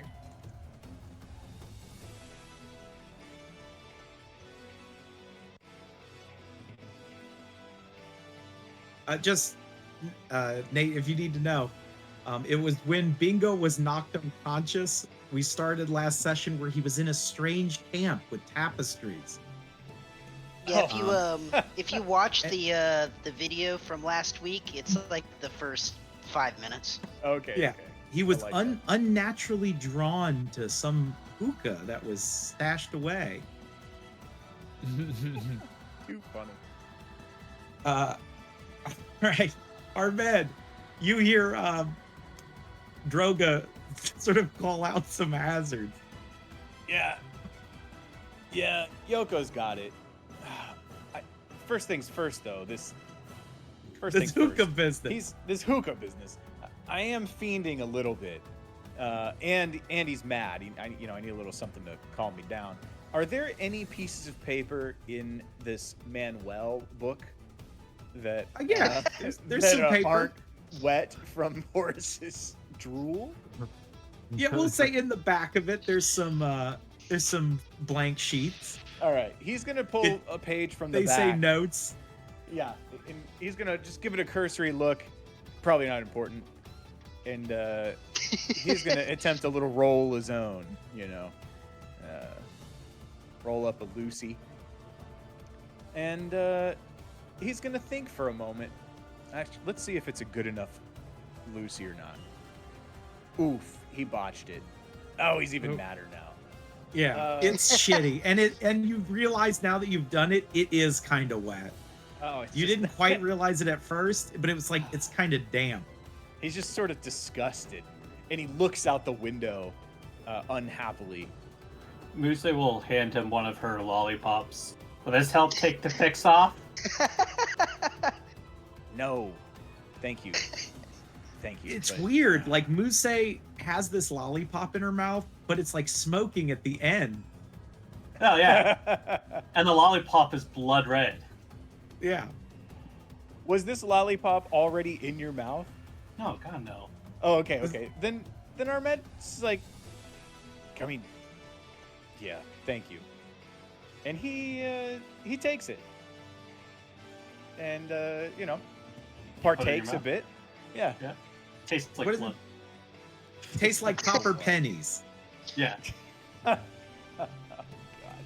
He's just sort of like, ugh. But like, the weird thing is, as soon as you put it in your mouth, the end starts like lighting up and smoking like it's a cigarette. Yeah. It is a lollipop that looks like a cigarette when it's in your mouth. And tastes like copper pennies. It tastes like copper pennies. Which maybe there's some chemical in there also to help kind of with the ignition process. Armed's just a little bit. He's like, it's just one thing after another, and he says out loud, "Are we there yet?"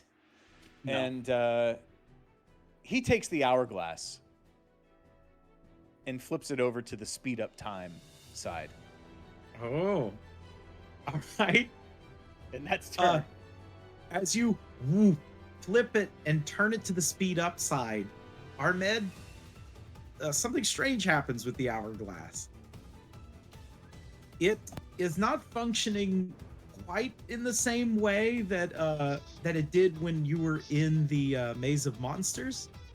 It still lights up. You still feel time accelerate, but you feel like the car doesn't until you set it on the ground of the car.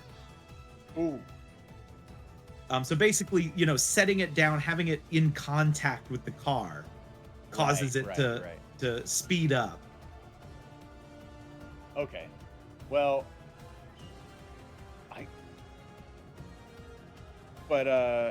does it make everyone around speed up as well, or just the vehicle? You feel like it once you tap it to the vehicle, it no longer makes other people move fast, but when you pick it up and are holding it, it does. So basically you have the choice, either the vehicle or y'all. Or the people, of course. Yeah. Let's see. Ahmed? Yeah, he puts it on the vehicle. He's sulking a little bit.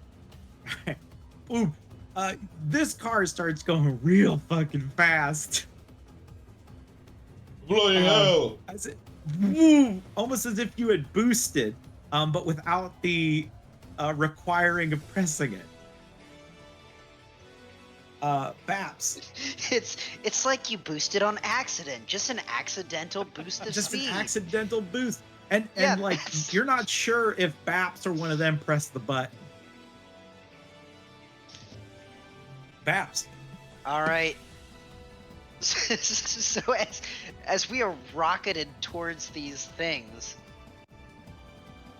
Baps once more is going to get down to Vinny's level. Not Vinny. Vinny's not here. Yeah. Get down to Bloko's level.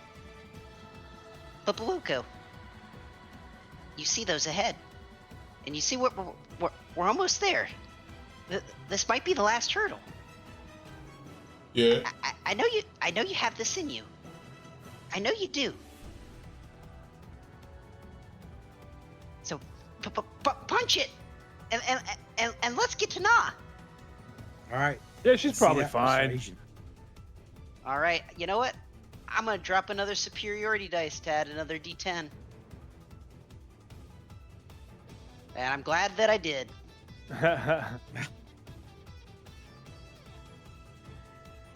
Yes. 21. All right. You are gonna get advantage on this, Bloko, as you Yeah. feel motivated. It just feels nice to have friends who believe in me. It's just nice to have some positive affirmations. You're like a drag star. But I don't know what that means, but I hope it's complimentary. I don't think you think that means what you think it means. I have this spell. It doesn't really do anything, but I just want to say that I feel like Bloko, you really need to be like in the zone right now, and I'm gonna try and give you calm emotions. All right. You calm down, Bloko. So that she can Actually, focus. it's each humanoid. So it's all of them within Yeah. All right, the guys, 20 let's just focus and let's do this. Deep breath You in, can make a target feel indifferent. deep breath out. Yeah, Bloko? it's all about breathing. Bloko, you feel, and Horace, you feel like maybe you did overreact about the whole seatbelt thing. Yeah, And it was probably not a Ahmed, mimic. Ahmed and El Chad, listen, the loss of the hookah, that sucks, but that's life. Stuff happens. Actually, no, Ahmed, make a charisma saving throw real quick. We'll determine if that's what happens, because Ahmed was Alright. pretty mad. I was about to say, even El Chad's bad. All right. Ahmed is still very mad. What about El Chad? Oh, he Christmas save? Yeah, charisma save. Why even roll it? Yeah, why even roll? You okay? As the rest of the group, they're kind of calming down a little bit. Ahmed and El Chad in the back, still very upset, and you actually are more upset because you guys realize that he is using magic to try and make you not upset. Oh no. How does that make them feel? It's time to kill Bingo. It's like We're worse gonna than kill telling it. someone who's angry to calm down. Bingo Yeah. isn't even here. Yeah. I'm like- I want to kill him too. I'm like, listen, Ahmed, just calm down, all right? You're overreacting. You won't stop me from getting my revenge. It wasn't your hookah that was stolen. Well, Look, That's- I that's need fair. it. I can't roll a cigarette. you can't. I could teach you. Think of it as a growing opportunity. No. Nope. Ahmed's Nope.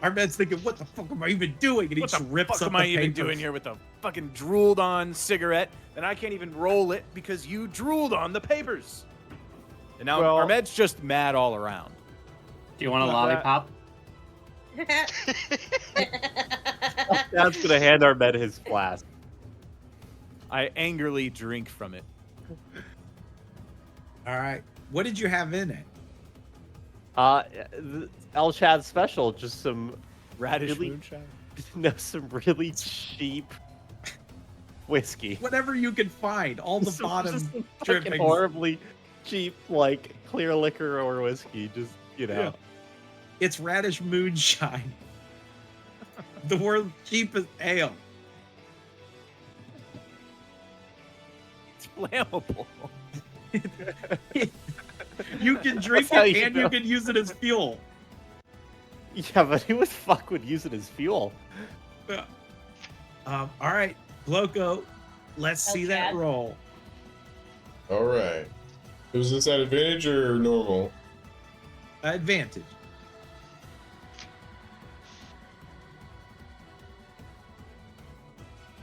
Well, thank heaven. Hey, as you poof, poof, dip and dive through these hazards, you guys, boom, burst forward, sort of revving the engine of the rumbler and charging towards the dragon up ahead. You are getting closer. Your lights probably visible to whoever is near there, which we remember Bingo saw lights. As you're getting closer, you see the dragon lifting up and roaring as it seems to be in combat with your compatriots. You see the rock flying in the air, trying to avoid being assaulted. But at the last moment, boom! Something slams into the side of the rumbler, causing it to spin. Wildly and come off the track here. Before it woo woo woo woo. Can I try to counter steer and stop. pump the brakes? Yes, because I'm gonna need rolls after this. So let's see if you do it well, then Was we that might, just we might another be sleight able- of hand? yes. Actually, this is probably a dexterity save because it is catching you completely off guard. Dexterity save. All right, even better, I think. Hell yeah! Nice. All right. I need everybody to make dex saves now with advantage. Okay. Did I Here we see go. this? Did I see this happen? You're in it, so yeah, I would say you probably did see something Oh, nice! I crash rolled into the a side. nat 20 and a nat 1 at the same time. Hey! Nice, Horace. Oh, don't forget, you guys get that +4 to your saves because of my aura if you're within 10 feet of me, which some Ooh, of you are. and bless as well.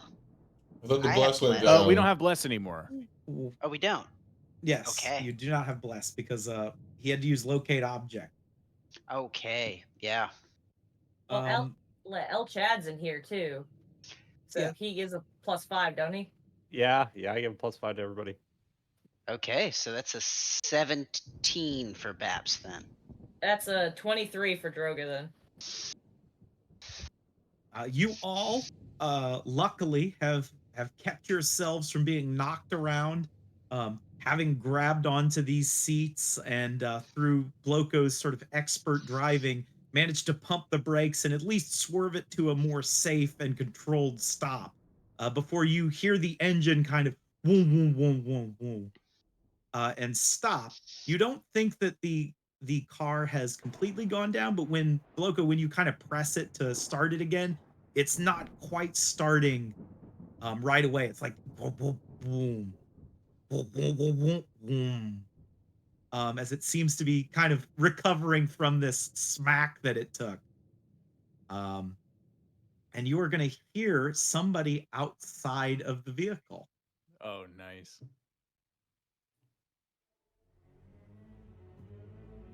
Well, well, well. So you're the ones coming to cause trouble. I'm sorry, but Father doesn't want you interrupting our little family reunion. As you look out the window and see this man, Yeah. kind of Fucking Yes! God damn it. Who's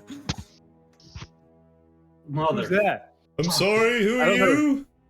I don't know if Horace has met that guy. No, none of us I have. take it None. you're the rest of that little band of adventurers. He obviously can't see inside of there, so he kind of leans sort of cockily to the side. Is the one called Baps in there? I'm going Baps to is- take it as a yes. It's not. Baps is gonna right himself after the spin, and I guess you said there's a sunroof. There is, and there's also a door. Like you can conceivably There's open also it. Oh no, Baps is definitely going to exit Blogo through is the top. trying furiously to get this Yeah. thing started. Whoa. If you want to have Baps pop his head out through the top, then Oh no, he's gonna just fly out and stand on top of the thing. okay. He is going to be walking his way pretty casually over to the car. Perhaps outside of it, you do see this large dent in the side of the rumbler. This man is, as I've described before, Ragnar. For those who haven't heard it or maybe need a recap, he is not wearing any shoes or anything. He has this kind of ratty sort of pants and sash around his waist. He is shirtless with these strange blue runic tattoos over his body. He's got this kind of messy hair with some braids in it, and what looks like, singes in it. It's a very disheveled looking man. And he doesn't look that imposing. It's not like he is extremely jacked. He is fit, but he is kind of lanky. As he looks over at Baps, oh, I take it you're him? Baps is kind of floating just about a foot above the mobile. Looks down. I'm Baps Plinkers. I had an interesting conversation with your old boss. He told me you were rather fond of the little rat. And what rat might that be? I think you know the one. And he is sort of walking around at an angle. He's doing it with this level of saunter where he is almost being taunting about it, right? You know the one. How do you know us?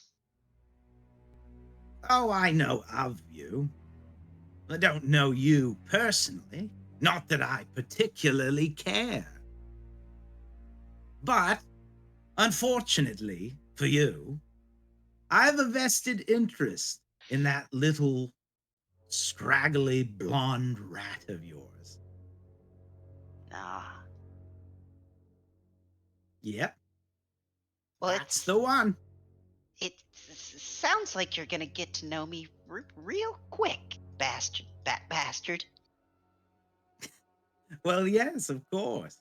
I can't have you breaking up our little reunion. As you are talking, in the distance, you hear that loud, "Ooh, Fafnir's mad. I take it she found the little tyke. Oh, that's a shame. I was hoping to meet Yars at least one more time. I wonder, how will they react when I bring your head to them? I'm sure she'll be quite mad." Maybe I ought to bring her yours. Oh, I so was hoping you would say that. Well, are you going to stand up there, or are we going to do this?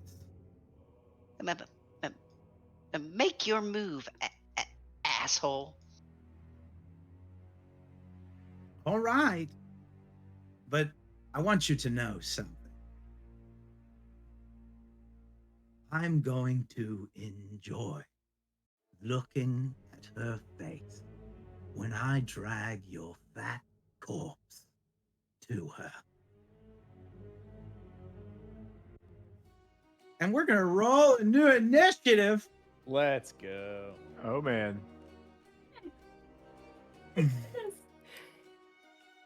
All I right. guess we should put ourselves over here.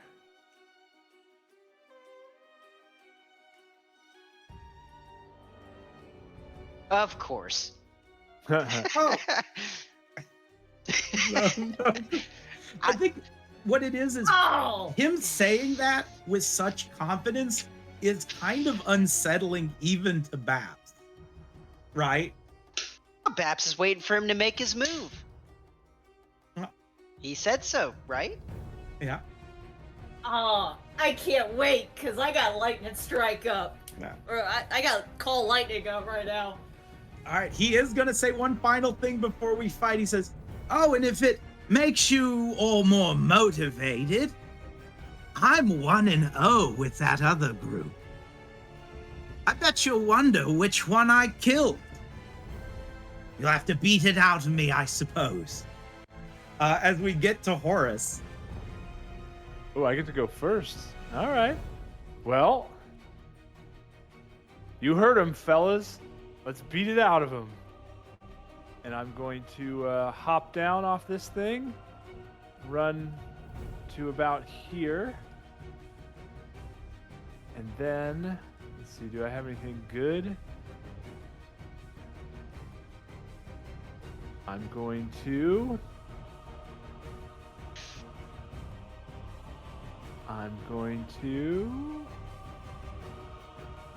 Yes. I'm going to cast Hunter's Mark on him. Oh, not with an improved smite thing. Let me take that off. Yeah. But you Or- have or Hunter's spiritual. marked him. I have Hunter's marked him. Let me see. Do I have a Hunter's mark? Yes, I do. I point at him and say, "You're a wanted man, dipshit." Come on. Now, Is that the actually, end of your turn? Hunter's Mark is a bonus action. It Is is. it not? I'm going to use It is my a bonus. action. I'm going to use my action to dash. But I'm going to kind of go. Oh, he's next. Shit. Well, Horus is not. Yeah. I'm going to go. I'm going to go in a flanking maneuver. I'm going to go to the north. And that's going to be my turn. All right. A wanted man, huh? No, no, by me. Where are you looking, shithead? Ragnar, he gives this kind of coy smirk, and he kind of rubs his beard, and he looks at you, Baps. If you want to make an insight. Absolutely. Not the strongest suit. You know what? I'm going to give you advantage on this because you have been from Gloomhaven, and you have been around people who are pretty sadistic. He sees you say that, and you can register he knows that that's what you want him to do. And so he's going to go straight towards Horus. Hello. Well, I guess you'll have to stop me then. And he leaps towards you, Horus, with unbelievable speed. And he is going to, thrash Horus a bit. And just as a reminder for the last time we had Ragnar in the fight, he gets 2 actions per turn. And he is going to beat up Horus a bit. Oh boy. Let's see, which one is he gonna do?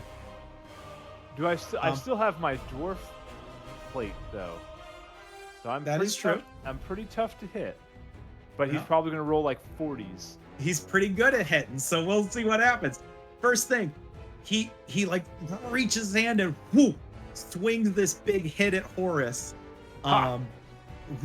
Horus definitely avoids it. Clanks off my Clank. shield barely. Yeah, second hit. That's gonna hit. All right, boom! Hitting Horus for 17 bludgeoning, and then he is gonna have Horus. I need Horus to make a con save. He is going to hit Horus in the gut to stun him.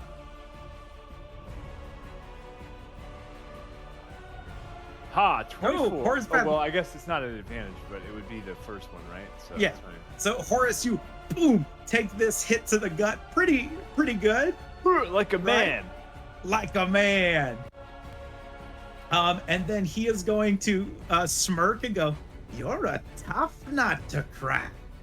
And he's gonna step over here, and for the last hit, for this first volley, he is going to attempt to catapulting blow Horus, but I believe he misses. Yes, that is gonna miss. Horus, he swings this punch at you, and it just goes, whoo, and you feel like it would have fucking launched you. Not bad. Now for his second action, Oh no. he is going to grab Horus. He is going to attempt to grapple him. Oh, you know what? I didn't make a con save to maintain concentration on Hunter's Mark when I got punched in the gut. Oh. So All right. let me do that real quick here. 21. I think that's. That'll do it. I'm good. I'm in there. Okay, so I have to make an athletics check. Athletics or acrobatics check to try and not be grabbed by him. All right, let's go. 11. 11. He does grab onto Horus. Ah. Let's see.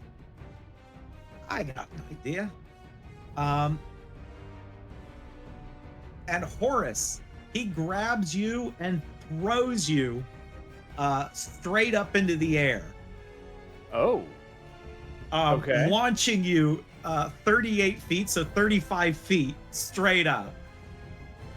Okay. And then he's just gonna sort of playfully kind of walk this way.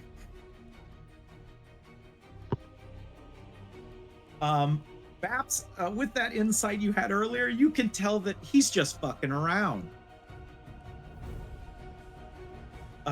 This man does not seem to be taking you guys seriously. El Chad. All right, I guess I gotta go kill him. Oh, Chad runs over here and cast Shield of Faith on himself. All right. And ends his turn. End your turn. All right, Muse. Yeah, Muse is gonna. Oh, how do I get back to others? Muse is gonna move up right in front of his face, and with her fist, she's gonna pop him. All right. First one and second one. Unfortunately, neither of those will hit, as he sort of avoids them with unnatural speed. I get more attacks, right? As a monk, like I spend think key, right? You can does that spend work? key to flurry of blows to attack 2 more times as a bonus action. Oh yeah. I think you can do. I think you can do a single bonus action attack since you attacked. Yeah, or you can not The spend a first, key and yeah. do a single. Yeah. I'll spend a key to do 2. All right. Unfortunately, the 17s will also miss, as he is moving out of the way. Oh, what's wrong? Can't hit me? Shit. I That's it. thought you all would make this funner. Bloco, as you are about to possibly get up and head on out, the console sort of comes back to life. You feel like you can start the car if you choose to. All right, Blogo's gonna start the rumbler. All right, you boom, start the rumbler as it revs to life. Can I like back it back onto the path? You can, I mean, or you could just kind of go forward and around them. Okay, yeah, I'll go forward and around them, and not too far. Hopefully, they can run and get to me. We'll probably be closer than we'd want. You to guys will be Ragnar. long gone. You're just gonna leave. Sure, he got us the first time, but there's no way he could catch up to us once we get going again. Yeah. As you boom, get to, we'll say here. Are you leaving without horse? No. I'm riding the car, and moving The door it, is and still hopefully open. everybody will just get the memo to come run into the car. Okay. Right. Hopefully You Horace see can the make it. car leaving. Horace is fucking in the air and I'm seeing 35 this feet happen. up. Yeah, I was about to say. Yeah, I was thinking- Babs is actually not on the car. Wait, He's hey. Oh yes, he's flying. you can move. so- Don't you can even- move Baps where he was. Don't even worry about it, guys. I got a little something in the back pocket. I got a little Same. something, something. Yasni demands great sacrifices, guys. If we have to leave Horace behind, it was Yasni's will. Yeah. All right. Armed, you are in the back, and the rumbler has sort of lurched itself to life and is beginning to roll away. But you see the party is outside. Oof. Armed, first thing he does is he picks up his hourglass and puts it in his pocket. All right. And then he looks over at Bloco and he's like, Bloco, as much as I would like to leave, we can't leave everybody. And Armed is going to pop his head up out the sunroof and All right. has Ragnar introduced himself to us. And by that, I mean, has he said his name? He has not said his name. Okay. All right. Well, let's see. Armed is going to. He's going to say, El Chad. Yeah. Kill him. And he's going to Bardic Inspiration. Get him. El Chad. Get him. Wait, are we leaving or are we fighting him? I feel like Oh, Yoko you should can run we gotta away. go. I feel like we can't. Anyways, that's what he says. He says, "Kill him," to El Chad, and then Actually, Ragnar will respond to that. The are you gonna ride? You can run if you like. You'll just be proving me right. As he looks at Baps, kind of implying like, yeah, like you aren't gonna stop me. I'm gonna take her, and I can kill you if I want to. So, um, sort of continuing off Baps's insight, I imagine he's getting that Ragnar is 100% trying to provoke them.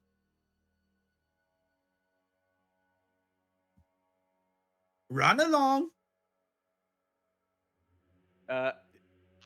Ahmed he's gonna say, Yoko, don't drive away from this man.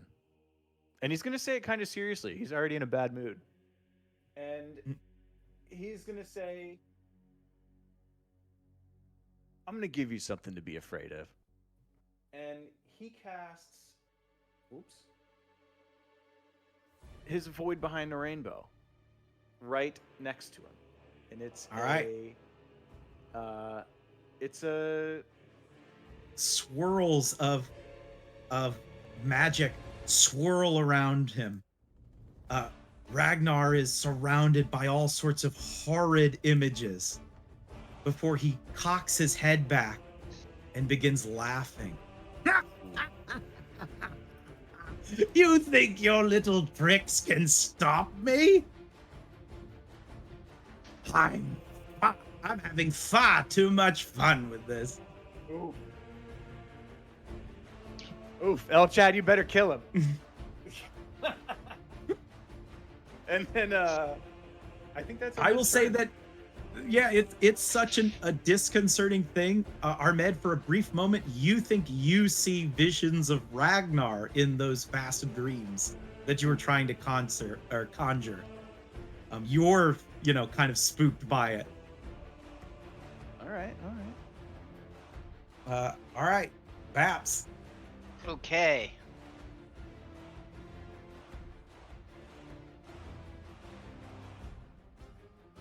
Baps glares through his helmet at the stranger and then shakes his head, and he's gonna dash 45 feet in a diagonal and catch Horus as he starts to fall.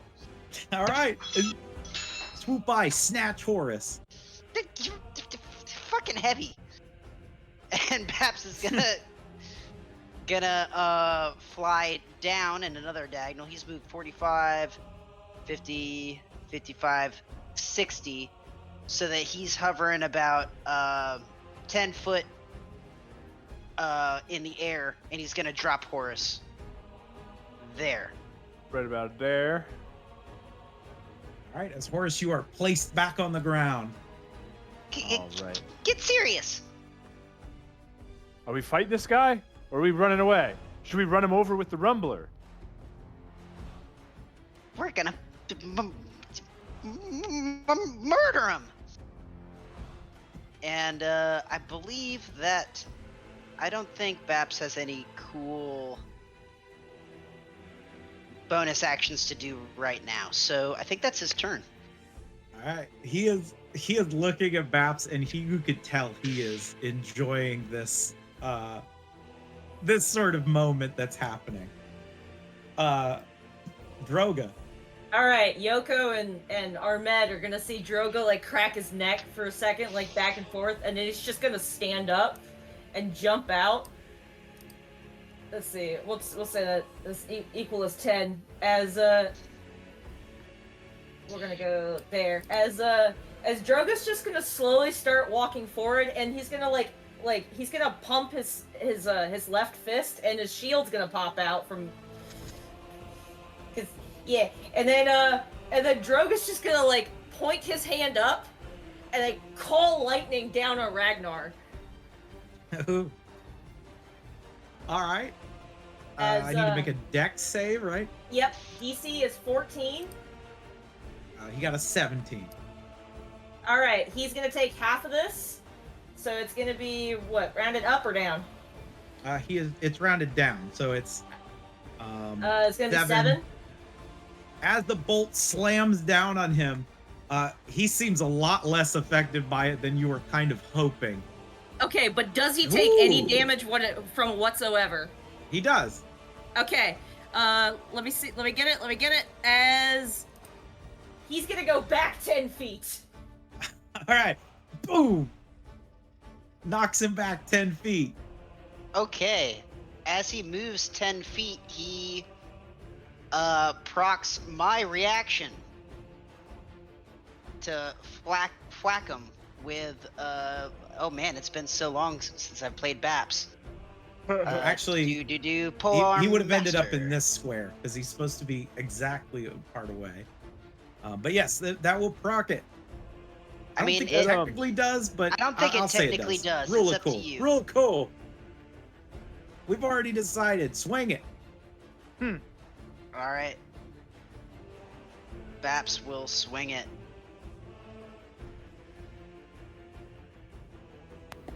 Wouldn't that cause a AOO for me too? Yeah, you know what? I'll give it to you. Let's see. There we go. Time to start arguing about it in bird law. Yeah. Well, that get wasn't Ben. that great. It's only all a right. 12. As he goes flying backwards, he avoids getting hit by him, but fucking Muse kicks him right as he gets hit with that bolt of lightning and goes flying backwards. 4 damage. As he goes, poof, flies back, sliding back onto his feet, basically. Why does it do that? Okay, it's 7 altogether. Ooh. Look, there's your teeth. Come on, you don't want to leave when we've just started?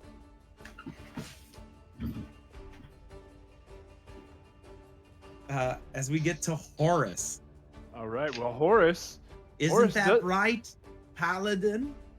Horus doesn't want to leave because the last thing that he heard, Baps was saying, "We're going to kill this guy."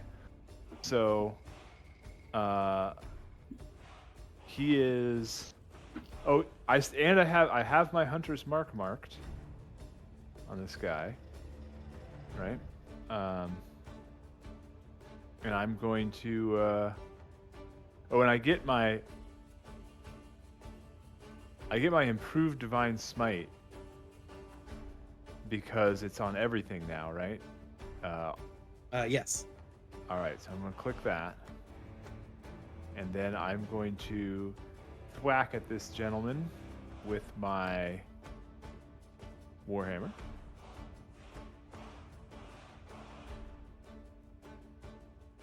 Uh, 17 will not. He kind of like dips backwards and avoids the first swing. All right. But I do have 2. Is it still 2? Yeah. All right. I'm going to swing again. Come on, high rolls. 22. 22 will hit. Oh, yeah. And you know what? I'm going to dump a divine smite into this as well. At level 3. All right. As you boom hit him as he like ducked backwards, but then as he did, you sort of took advantage and thrusted forward, smacking him with it. So that's just my bludgeoning and my improved smite. I think I get. Where's my divine smite? It's 1d8 at second level, and so third level is 2d8. Oh wait, no, it's 2d8 for first level. Yes, and then So it should another be 4d8 for a third level spell slot, right? Yeah. All right. Throw those d8s down there. 22.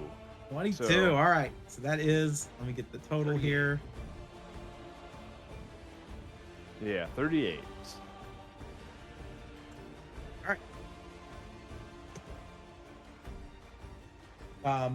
Horus, you boom hit him. His head sort of cocks back real far because of the way you hit him, and you actually hear a snap. Ah, take that. he stops moving for a moment, and then he kind of there it is. You remind me of that little cat. As he grabs his head and kind of adjusts it back upright, and now you guys will see a mechanic you may recognize from previous. Yep. Oh! Well I- then, I have erred. let's see how you do against the second one, eh? And is that it for Horace? That is gonna be his. All right. This is his first turn from Furious Warrior. All right. 15 misses. All right, So I he block it. Blocks the one. He swings another. Ooh, that is gonna hit. Cracks you for 32, I think is what that ends up being. Oof. All right. 32. Boom. Now, I would like to take this opportunity to use my reaction to do my Radiant Rebuke from my Halo thing that I got back in Let's the day. go. Heck yeah. Which I believe casts at level Oh, yeah. 9. Yes. Oh, yeah. Then it'll do Yes. 20 more damage. That's okay. There you go. Hachimachi. He only has one reaction though. Let's see. It is dexterity save. So let's see what he yeah, got. dexterity for half. 17. Oh, he What does is- save though. He does save. Now, it's but not that that is still- 6. It's not Let me that get- 6. Let me get the calculator out. Yeah, it's just the 47 plus the 14. So it's 61 divided by 2 is 30. Mm-hmm. Or 31, I guess, depending on how you want to round. Ooh. As he gets hit by this, Horus, it singes him quite a bit, and he's a little taken aback by it. Ooh, you have a lot of punch. And he looks up. I got at a punch. Your halo.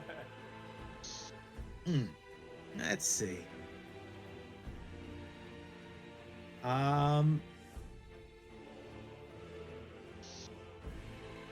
I think he's gonna move to here. And he's gonna take that last attack of his 3 attacks to attempt to catapult blow you again. All right. 27. That is going to hit. All right, you get hit for 11 bludgeoning, Oof. and you are going All to right. go flying and slide into the snow here. Oh. As he has just knocked you the fuck away. He did knock me away, but I'm closer to the car now, so if we ever change our mind. Now his second thing that he can do, because he is a Herald of Fury, He is very furious. he is going to step up to Baps. I've heard a lot about the way you fight from your old boss. It was very enlightening. He's going to multi-attack. All right. Does a 17 hit? It does not, as Baps dodges away from the first strike. Whew, swings over with the first strike. Whew, sings with the second one. Is an 18. Baps ducks it. Ducks it. All right. And then he is not in Fury, so he can't do any of those. I think with the last one, he is going to attempt to athletics grab Babs. Oh, he's gonna try to grapple. Oh, he got a 1. As Babs, boom, he goes to grab you, and as he does, I imagine you like thrust forward. How do you like rebuke his attempting to grapple you? Yeah, he goes to grab, and Baps takes the haft of the halberd and just slams it into his elbows as he lifts him and pushes him back. All right. As this happens, he like grabs onto you in response. And then, okay, you guys are gonna have to give me just 1 second because I gotta go to a previous map. Oh damn, Real he can quick. do more. Well, something happens because he failed this. But I Okay. need to find the map that I had it on. I'm sorry, I should have prepped this earlier. No worries, no worries. Is it the fissure? Yes, I will post this. He That was smirks that was and one of he the grabbed signal onto Babs, and he goes, "I'm starting to enjoy this."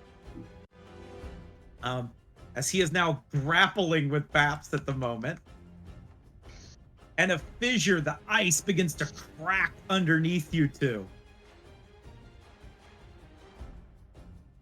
Ooh. Uh-oh. All right. Do you want to continue this athletics contest, or would you like to simply end it? Let's see. Competing in this may take on either side. Oh, this is a lot of stuff. Yeah, basically, if you continue it, the fissure gets bigger, but if you lose, whoever loses gets thrown into the fissure. I mean, yeah, Babs is gonna keep going. All right. We're gonna have another contested athletics check. All right, you want to go first, or should Babs? I will go first to set the order. 20. Hell yeah. All right. This thing has now doubled in size, so it is like this as this fissure grows bigger and bigger. And then now he needs to make a dex save. He passes it. So as this happens, the ground cracks beneath both of your feet before both of you kind of shove each other off away from one another. Ooh, ho, ho, ho, ho. You remind me of that dwarf. Oh, I'm something new, and I'm gonna break you, fucker. All right, I can deal with that. And now it is his turn proper, as he is going to leap over the hole and slam next to you, Baps. Oh damn, that was only his extra turn. Yes, that was his Furious Warrior turn. Oh god. Okay. Remember, Ragnar's scary. Yeah, very. All right, he's gonna set them volley of attacks again. Oh, wait a second. Oop. Do I have a reaction? Again? No, because you used No. it. Yeah, okay. 28 is definitely gonna hit. All right, that'll be 16 bludgeoning. I do shave 3. Shave 3 of that. All right. This one again. Hmm. And then I need you to make a dexterity check. A check? Dexterity saving throw, I'm sorry. Okay. And you are within radius of El Chad. Oh goodness, I'm so glad. So that's a +5. I believe so. Okay, so that's pretty high, luckily. You got that. I was just checking something. So you, boom, boom, with the 17, Baps, you feel like you would have dropped it if not for the divine blessing of El Chad.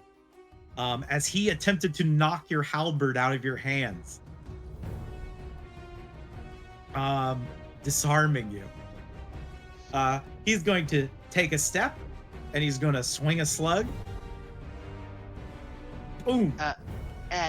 So that is gonna hit as well. I don't think I have anything that boosts my parry. So I think that's gonna hit. All right, he smacks you with this sort of nasty divine punch, clocking you along the side of your helmet. Before finally, I think he's gonna try and grab you again. All right. 29. For 29. Ooh, that's gonna be tough to beat. I don't think I'm gonna be able to beat it. You've rolled criticals before. No, 17. I rolled a All right. 2. All right. He grabs you, Baps, and again, you are bigger than he is, like height-wise and girth.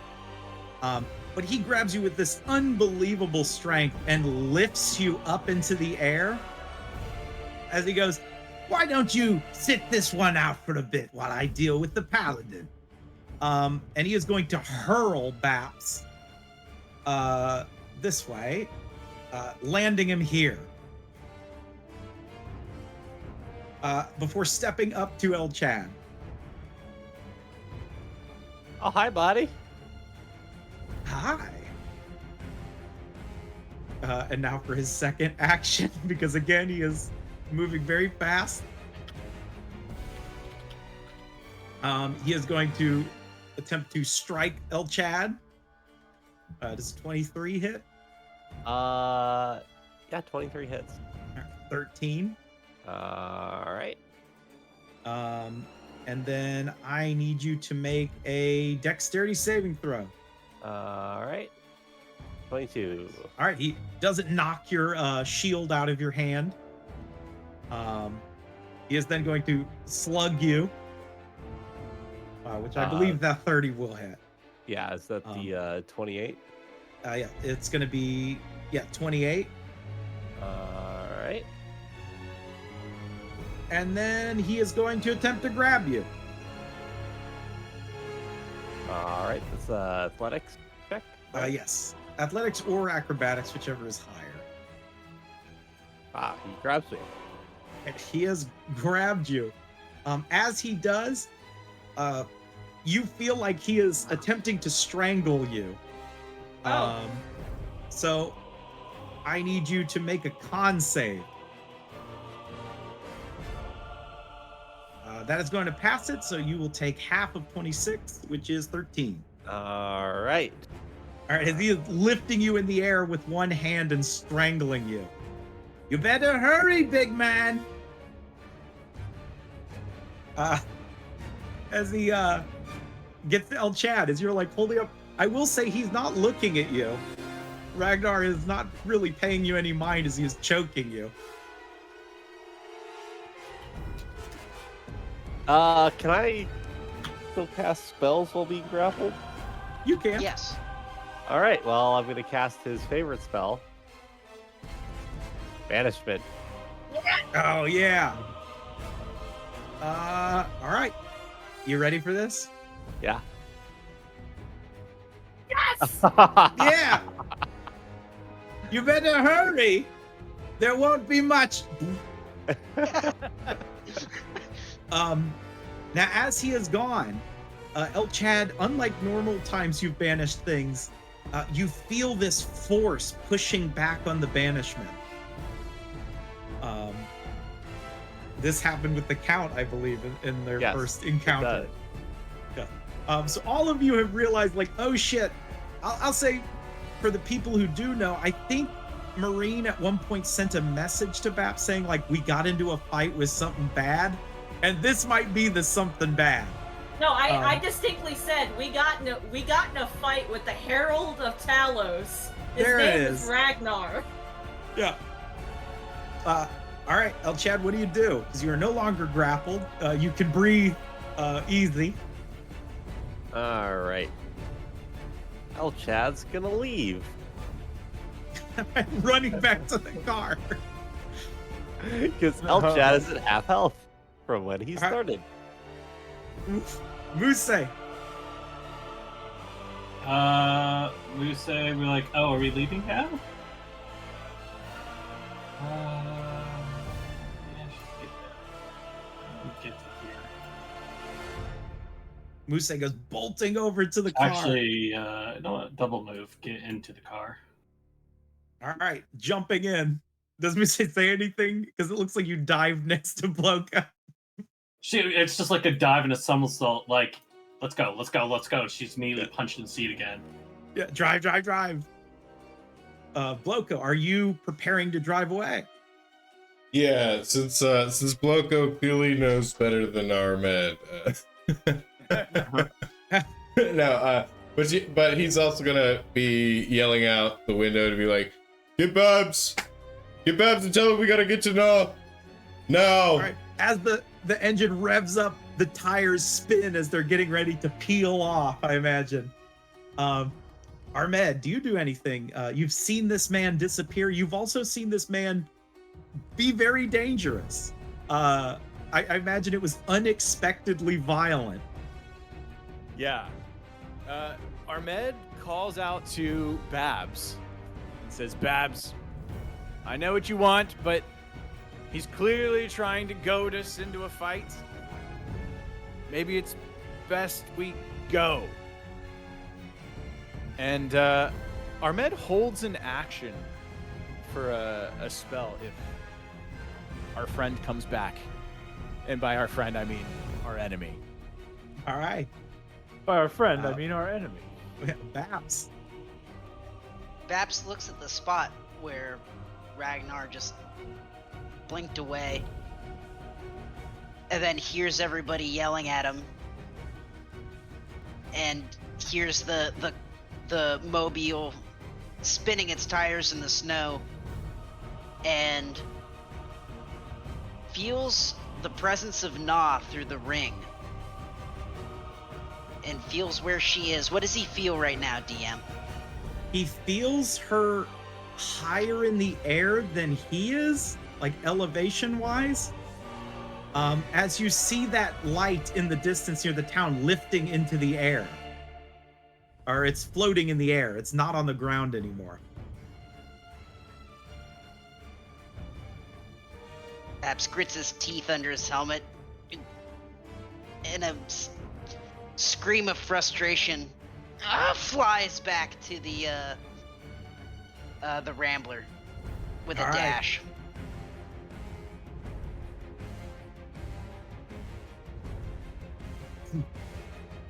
Floats back into the Just lands on the back of it. back. On the top. And there's enough to grab on if you want to stay on top. Yeah, he'll stay on top in the back. All right. Droga. And, right. I guess he'll second wind. But go ahead, Droga. Droga's gonna look at the car, and then he's gonna look at the spot. And he's gonna look at Babs. And straight at Babs, he's gonna say, in case he comes back, I'm gonna provide a distraction so this way you guys can get further. As Droga's gonna go to the spot here, and he's gonna wait for that fucker to get back. What? As Okay, bye. Yeah. I mean, as, it is kind of cool, though. I'm I'll gonna allow- cast freedom of movement, so this way I when this said- fucker comes back, he can't grapple me. I said Ah, I'd there you allow go. it like I wasn't the player making the decisions. So Or like yes, I'm the player making this decisions. Yeah, I'm no, gonna if you want to do that, it's a perfectly valid thing because, I mean, as Bloko kind of mentioned, like, in theory, he might be able to catch up. You guys don't fully know. I mean, he hit the damn thing already once, so I'm gonna stand right here, and I'm gonna ready to whale this fucker into the ground when he gets back. All right. Horace. All right. Should we stop at the top of the order here, or are we bailing? Well, that's really the question, right? Are you guys just gonna bail? Horace will be bailing. El Chat's bailing. All right. All right. Everyone's failing. except Everybody's bailing but Droga. Apparently. And I am gonna drop 20 points of lay on hands on myself as well.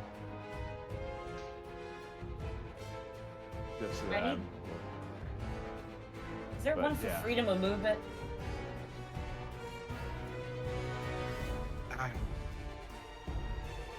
All right. Everybody loads up.